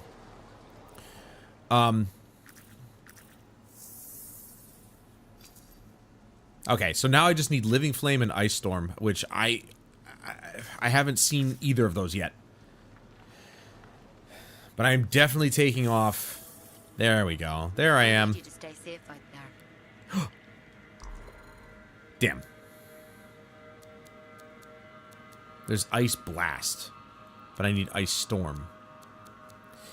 The Flame Burst, I'm going to keep that. But this, I'm going with the Burning Orb. 17% recharge on the L1. 2% damage, ammo.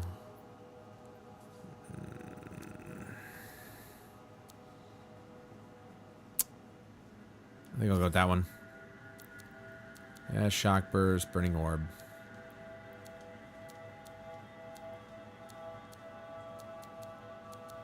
There's Arc Burst, Burning Orb, Frost Charge, Shock Burst. Yeah, no.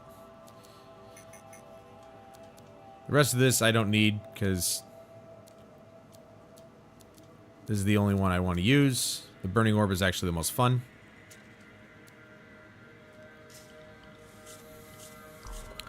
There's a lot of weapons we got to get rid of. Like all of the purple ones.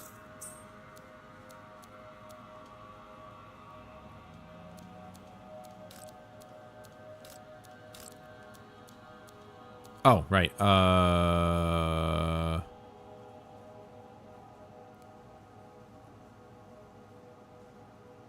Mark office hours. There we go.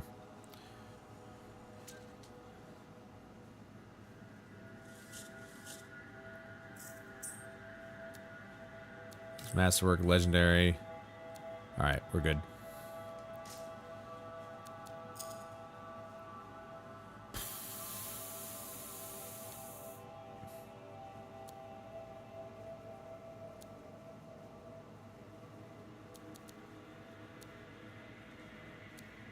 Hold on. There was one that was 38% ultimate damage.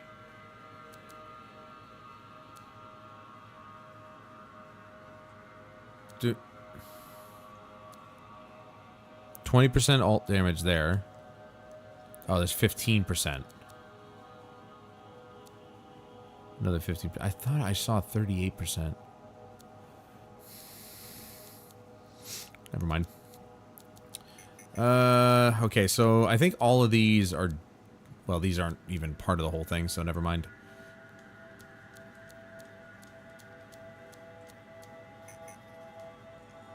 Do all those. My faves on that game. I mean, obviously, I played, what's his face?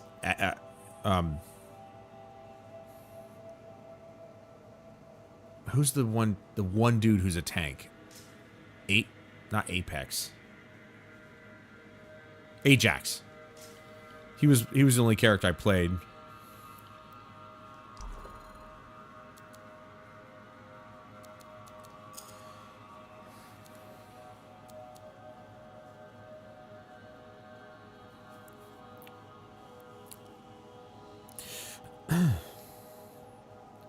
See, now the question is... That's all I got? There we go.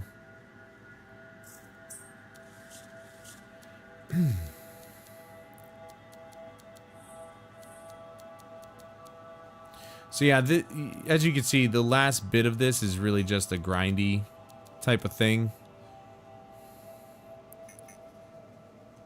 Which again is a little unfortunate. All right, elemental empowerment. Let's see if we can get if we got a better version of that.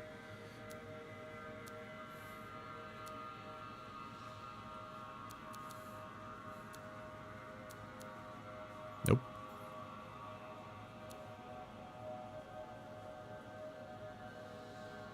I think I'll just get rid of it.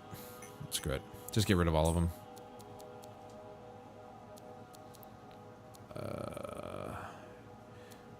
Well, see, I can't get rid of all of them because some of them are on my Colossus. I guess it really doesn't matter. I'm not, after I get the platinum, I'm pretty much done with this game. And I hate saying that out loud. I really do, because it's not something I want to be done with. Because I actually really like this game. Whatever, it doesn't matter. There's Wind Wall. Ooh, there's an 8% recharge rate on R1 there. There's a 15% on gear recharge.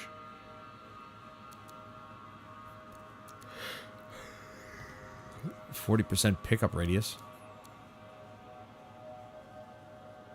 Yeah, right. Pretty much. I'm just trying to get the platinum. And we are 2 trophies away. I just need to get... I think I'll go with that one. I just need to get 1 or 2 more items on this character, on this javelin, and then I'll be good. But they don't seem to want to drop, which is really annoying.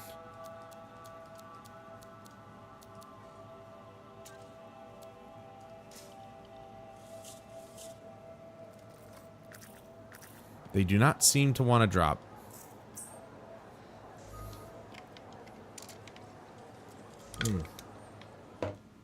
So now... No. See, that's the shitty part. I wish they would. I wish they would, but trophies are actually... They're separate from the game's existence. And perfect examples. I have 2, which are just going to grind my gear to no end. You've got SOCOM Confrontation, which is... That was turned off years ago, but it was an online-only game. That entire trophy list is still on my profile, and it will go unfinished for the rest of my days. Bad Company 1, there's a trophy on there that is only multiplayer. Being that this is online only, the trophies don't just disappear. I wish that was the case. I wish they would not do multiplayer trophies at all, ever. It's the dumbest thing they could do. But, oh well, they did it anyway. Do LMG. Do that, and the shield.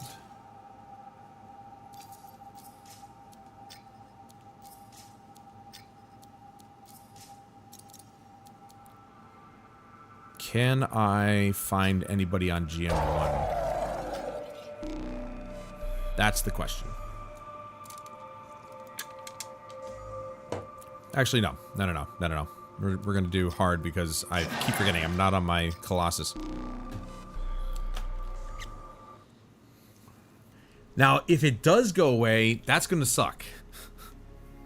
But as far as I know, it doesn't matter if the game is active or not, online only or not. The trophies are set to your profile. And the only, well, I guess the only example that I have is SOCOM Confrontation. Online only game on the PS3 era, and it's still on my list. So, and that game's been dead for over a decade, I think. I can't remember when they shut the servers down. Let me see. When did...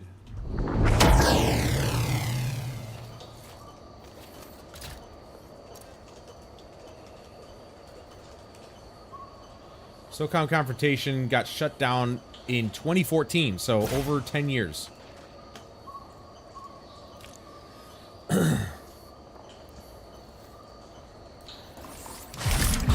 I've actually been saying all night, I absolutely love this game. I think the foundation is really solid. They just botched everything else, unfortunately. The flying, the graphics, the music, and the combat are all the best parts of this game. Oh yeah! I did this one by myself like a million times. I know this one like the back of my hand. Oh, look, look, look. This is the ability I was talking about. Whoosh! And it's repeatable. You have 5 charges of it, and you could either shoot... No! Oh my god. And there's a server crash right there. Okay. Yeah, alright. This happened a couple times yesterday. I told you guys it was gonna happen.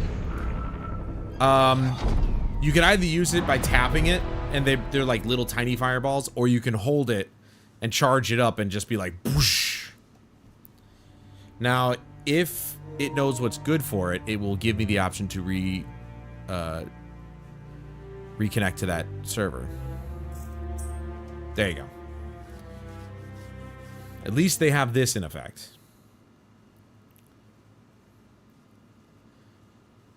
Yeah, that happened quite a few times this past weekend, which was unfortunate, but that's what happens when you stop supporting the game for the last 5 or 4 years.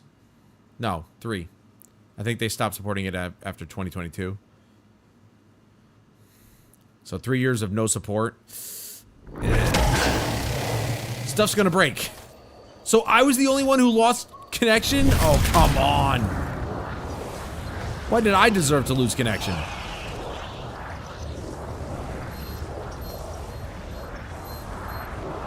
Yeah, this stronghold at the beginning here is kind of a pain in the ass to do by yourself, because you have to kill everything and you have to go all the way up around, get the echoes, bring them all the way back down here. It's so dumb. It was so obnoxious.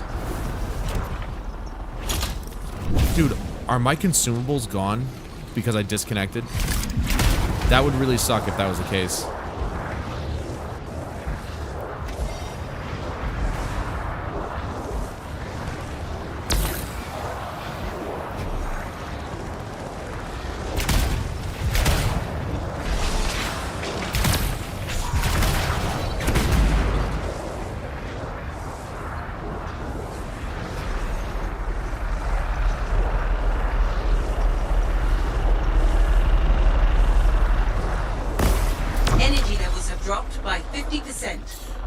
But like I've said a million times, RJ, I'm kind of like a weird gamer. Like, I actually like the grindy games, and this game in no way, shape, or form has gotten boring to me.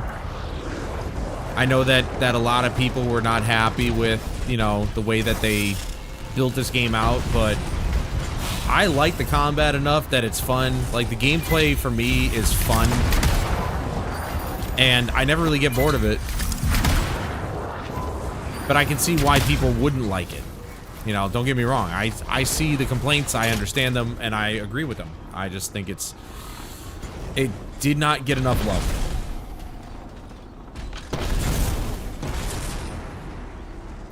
But it can only fly for 5 seconds at a time. Well, I don't know if how much of that they changed, but certain javelins do perform better. Like the Colossus is really bad at the flight overheating.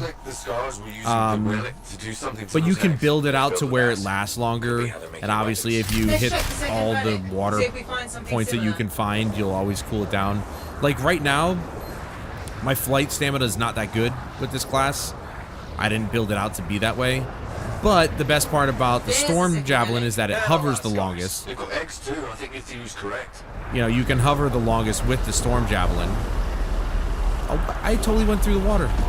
There we go, thank you. So you can actually fly around like a freaking, you know, a mad wizard.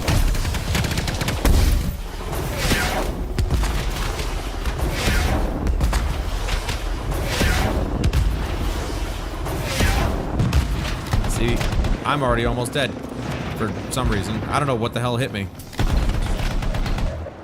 Those damn snipers, I did this one by myself. What a pain in the ass they were. Look at this. Why are they shooting at me? Why are you shooting at me? Huh? What up, bitch?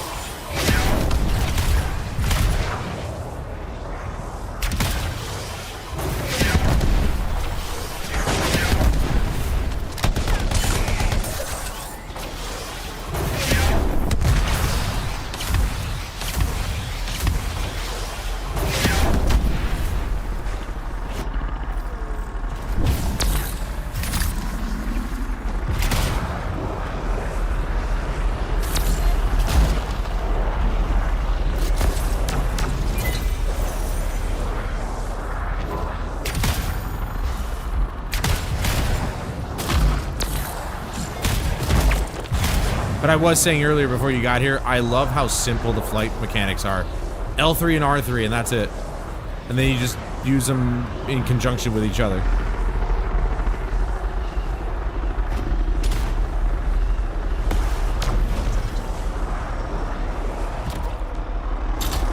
I should show you my Bunny and Freyna build on the first Ascended.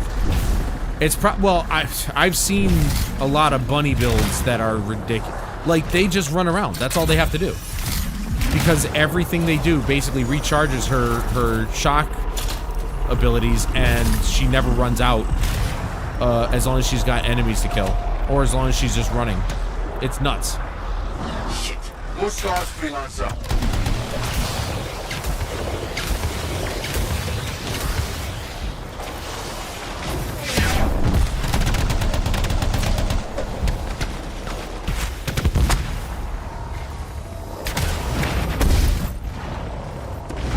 I hate the fucking snipers, dude. The scouts are the biggest dickheads.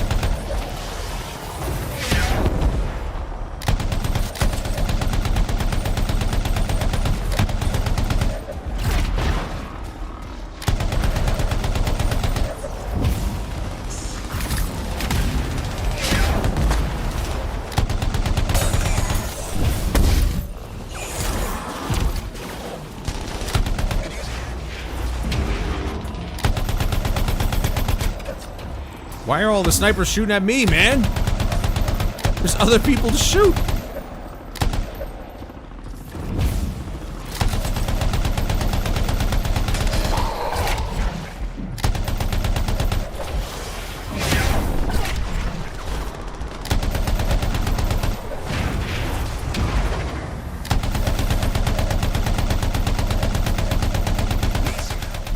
There we go.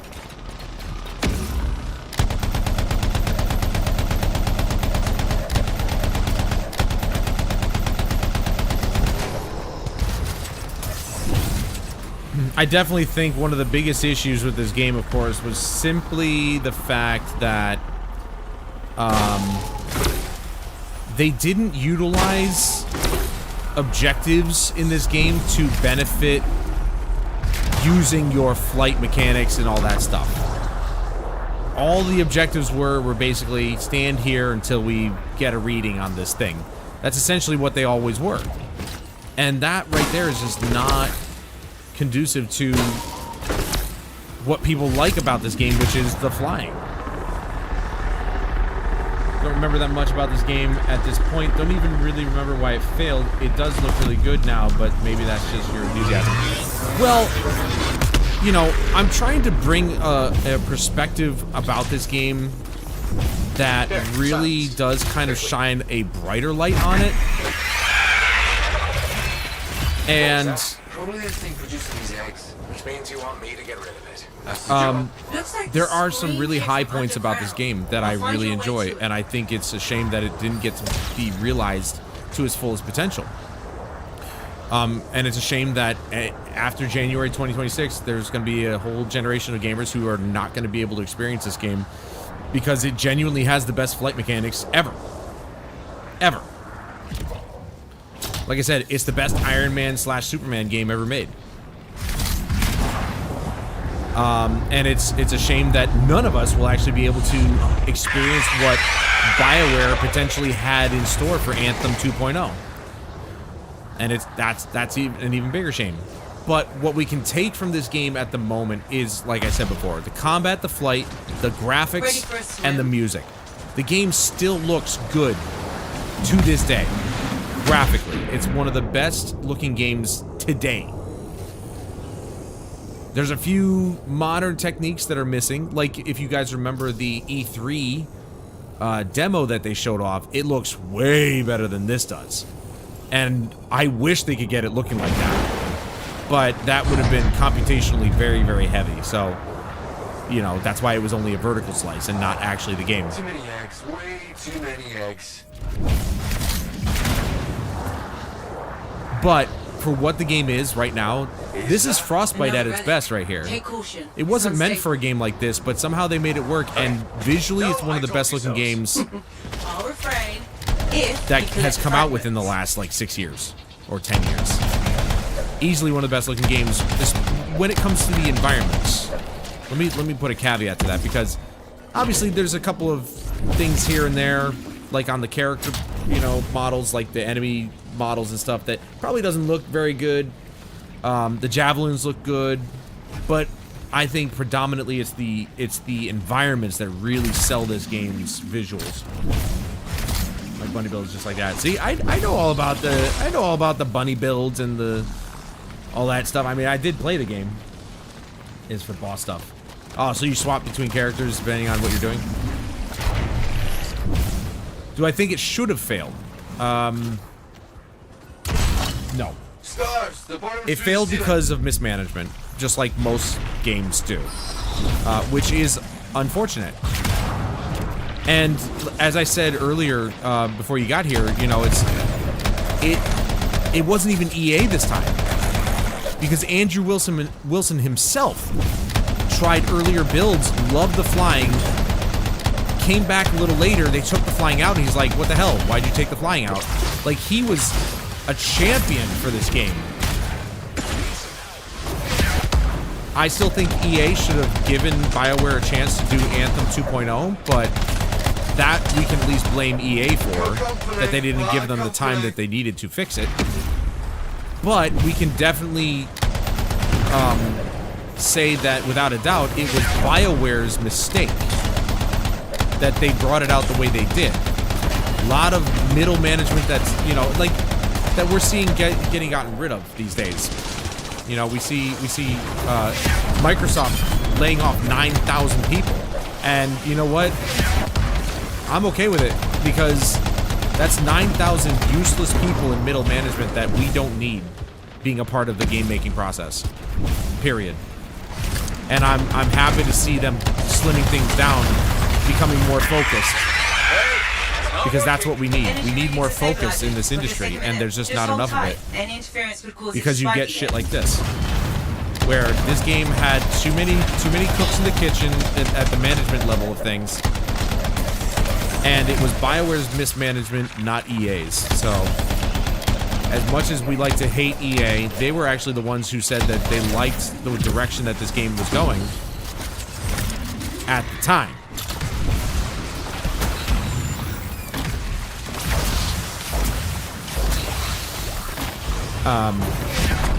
So really it was BioWare's fault that it failed. And that's what sucks. But that's what you get with the modern day BioWare, or the modern day whatever, you name it. Modern day 343 Studios. You get garbage like this and Halo Infinite. Get back to the platform.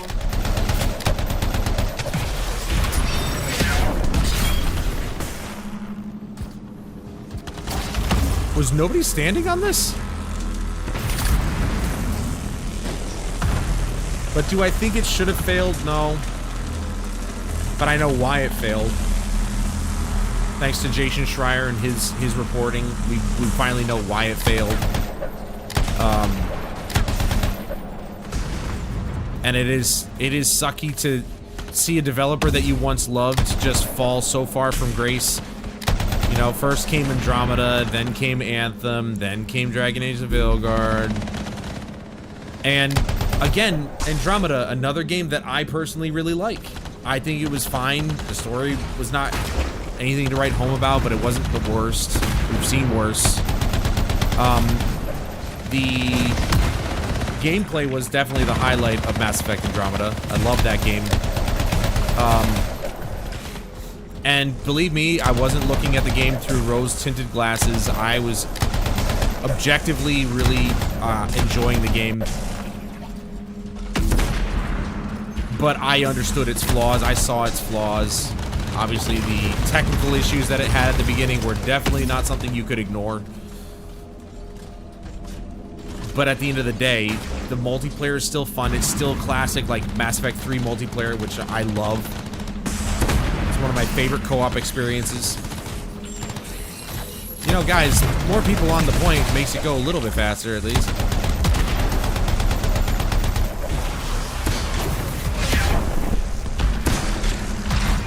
Yeah, and that's the thing. There's another game, but you know, the problem is that not every game can have a No Man's Sky situation. And that's what all these developers seem to think is going to happen to their game. It's like, well, you know, we released it like shit, but I mean, No Man's Sky did it, right? Well, we can do it too. And then they just fail. They fail at every step of the way. No Man's Sky is a very niche situation where a developer said, screw it, we're going to stop talking about it and just get our heads down and start working. And they did. And they came out on top. But it took them years to fix it, to get it to a point where it's like, wow, this game is actually a complete game. And they're still updating it. Almost 10 years later, they're still updating it. It has more free expansions to the game than anything in the industry. I've never seen any game get as much DLC as No Man's Sky has gotten, and they've done it all for free because they know that word of mouth was enough to keep their game in people's minds. You know what, Matthew? I'm happy you can't do Kappa. I'm super happy you can't do Kappa, because now you can't be a smug dick.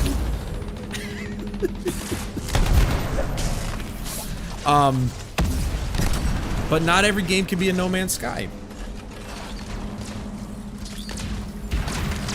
Stop playing because it got boring. Too many fetch quests. I mean, here's the thing. I don't recall the fetch quest side of things, but that's probably because I didn't really do a lot of the side quests. I just kind of did the mainline story, because that's what I was more interested in.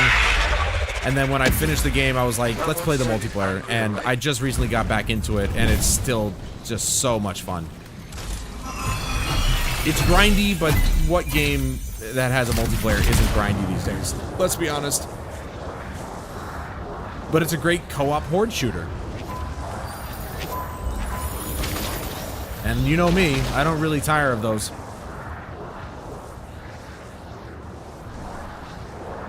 Yeah, okay, so I was trying to remember what other game. Cyberpunk was another huge, like, turnaround. But again, it's pure luck. It's pure luck because the developer is self-aware enough to realize, okay, we've got to really put our heads down and work on this thing. And yeah, CD Projekt Red did the same thing with Cyberpunk. And a lot of people are noticing also that the Siri model from their initial showing of Witcher 4 to the gameplay reveal, a lot of people noticed that Siri looked a lot better than from the initial cinematic. Now, I didn't have a personal issue with her looks in the original cinematic.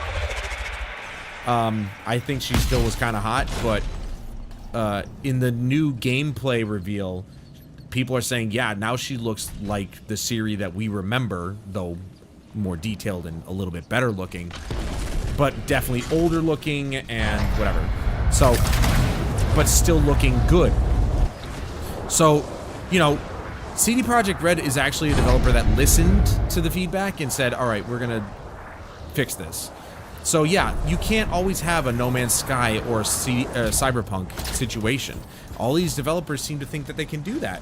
Bethesda tried to do it with Fallout 76. So yes, it's better now, but nobody's easy. talking about Fallout 76. Don't answer that. People are still talking about Cyberpunk. People are still talking about No Man's Sky.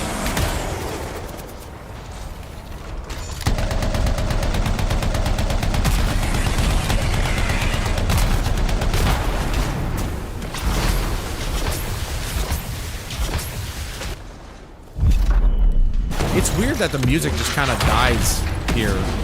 When you're playing in multiplayer, the music just disappears. But when you're doing this by yourself, the music's fine. So it's a really weird glitch.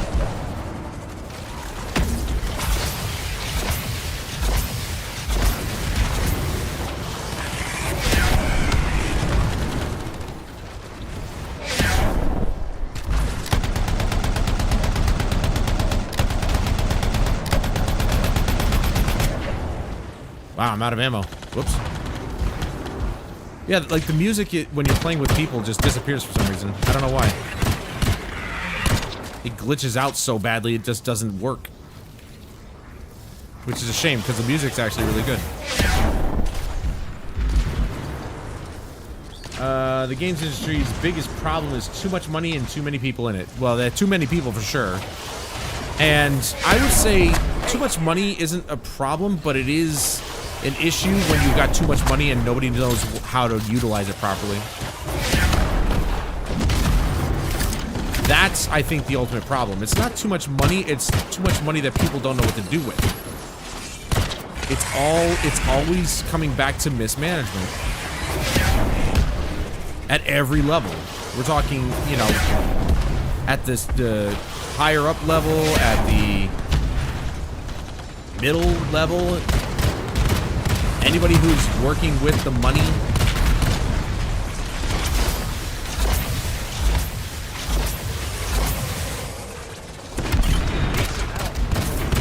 It's dead. Scars will have to find a new acid source. I'm gonna talk to my boss about adding a new Scorpion clause to my contract. Didn't know Corvus had contracts. Shit, don't tell Tyson I said that. So, you know, yeah, but for the most part, I do agree, Matthew. It is too many people in it. I mean, look at what they did with Expedition 33.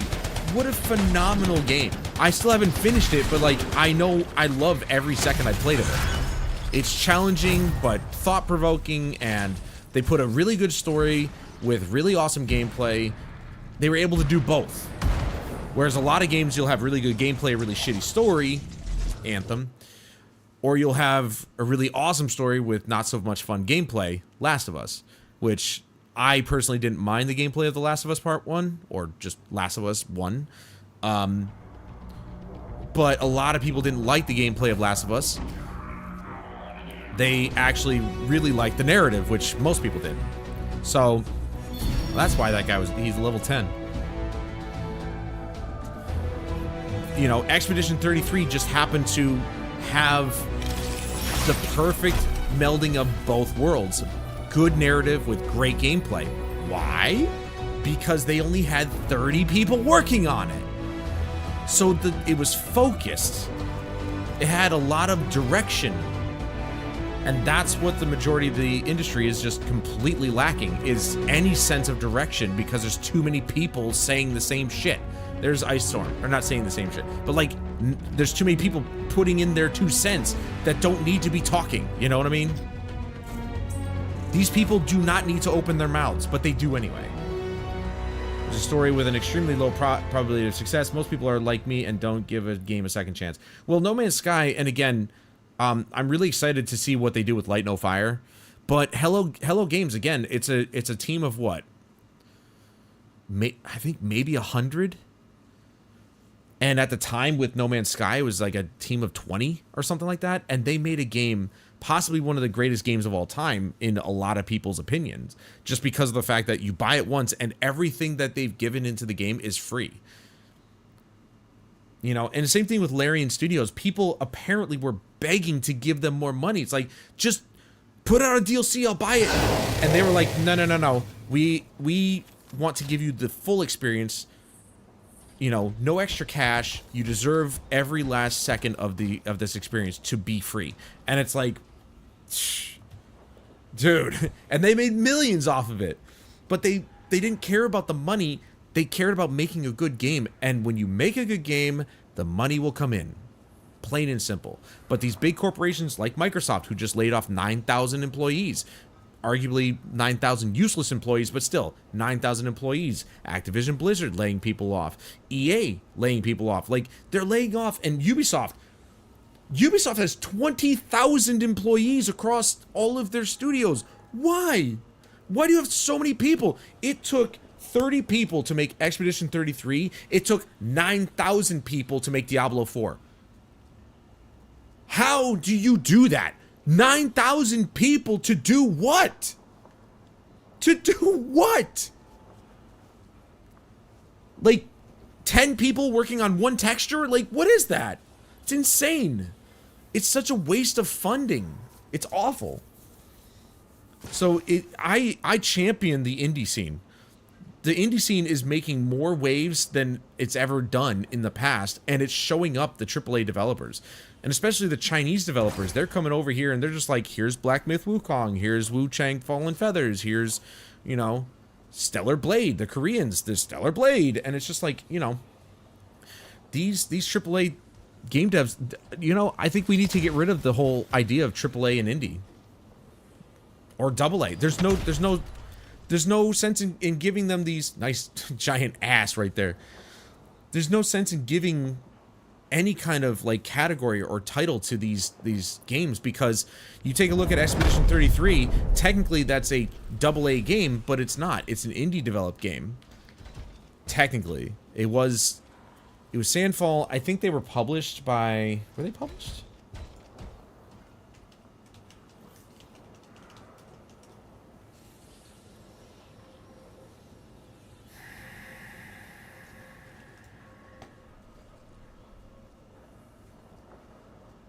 Yeah, Kepler. Okay, so they were published by Kepler, but again, like it was an indie team, so to speak.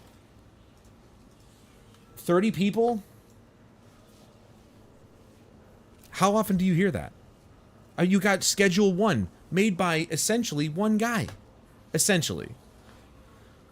You know, like you got all these small teams just showing up the big devs. This is a cool shot. Look at this. Showing up the big devs. Oh, I'm taking a screenshot of that, dude. That's sick. And with less budget, and now they're making more money than ever. Because they have talent, they have drive, they have direction, passion. They're out to make a good game. At the same time, they're making millions because they made a good game. Oh, and the activist devs. Yeah, they can all go away. I can't believe Last of Us never got that second game. No dev need more than 1,000 workers for a AAA game. No, they don't. And again, Expedition 33 is a perfect example of that. Get another Horizon. The story and combat is awesome. I do agree the second game story wasn't as good as first, but still good. I actually haven't played the second game yet.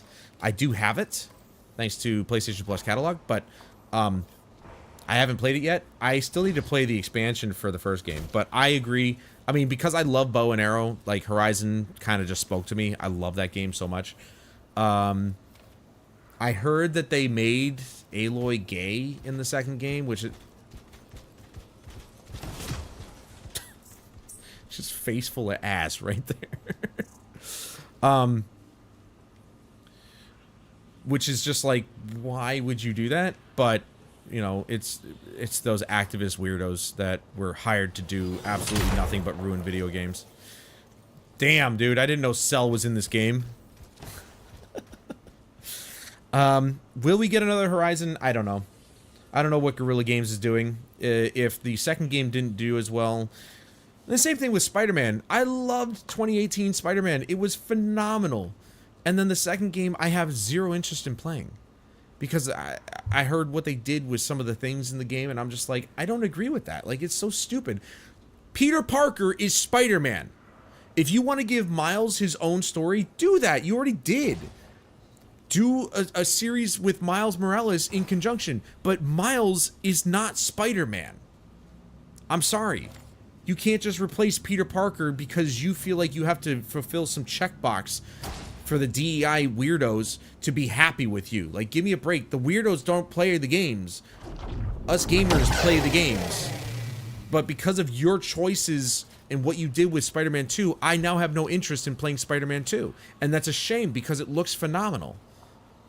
But I don't want to experience some of the story beats that are in the game. Like, why does anybody think it's fun to play a deaf girl who paints graffiti? It's the Mary Jane sequences from the first game all over again, except you can't hear anything. Yeah, a lot of people are saying, you know, I haven't played the third game. I actually, you know, they gave it away for free on PlayStation Plus, but I would just play the third game on, you know, on the console because it runs at 60 frames a second. The second game they never updated. So the input lag is just awful. I have it on PC, but it's just like I want to play it on PlayStation, but it's running at 30 FPS, and that's a game where 30 FPS does not do it justice at all.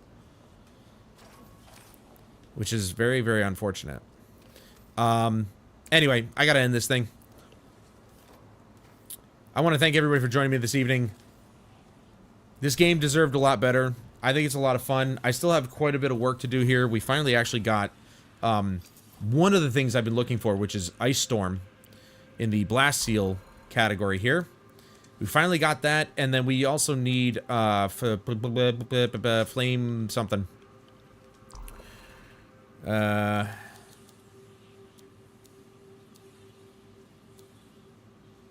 Gear recharge. Okay, there you go. Living Flame. That's the other one we're missing.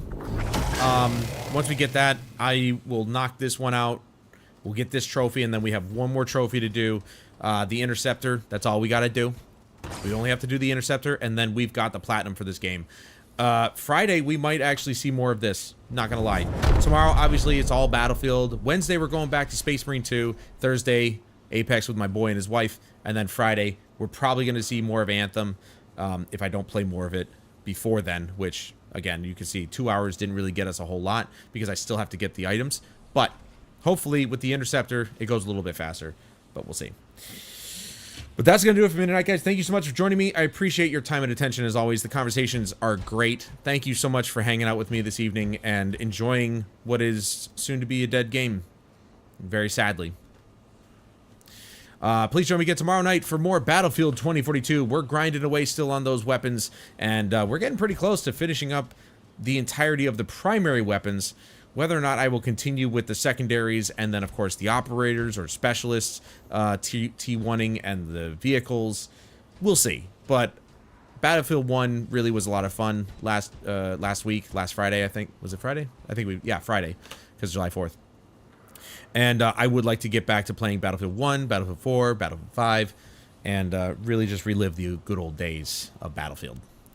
But for right now, we're still on 2042, and we still got some assault rifles to finish. So be there, 7 o'clock tomorrow night, right back here on Full Spectrum Studios.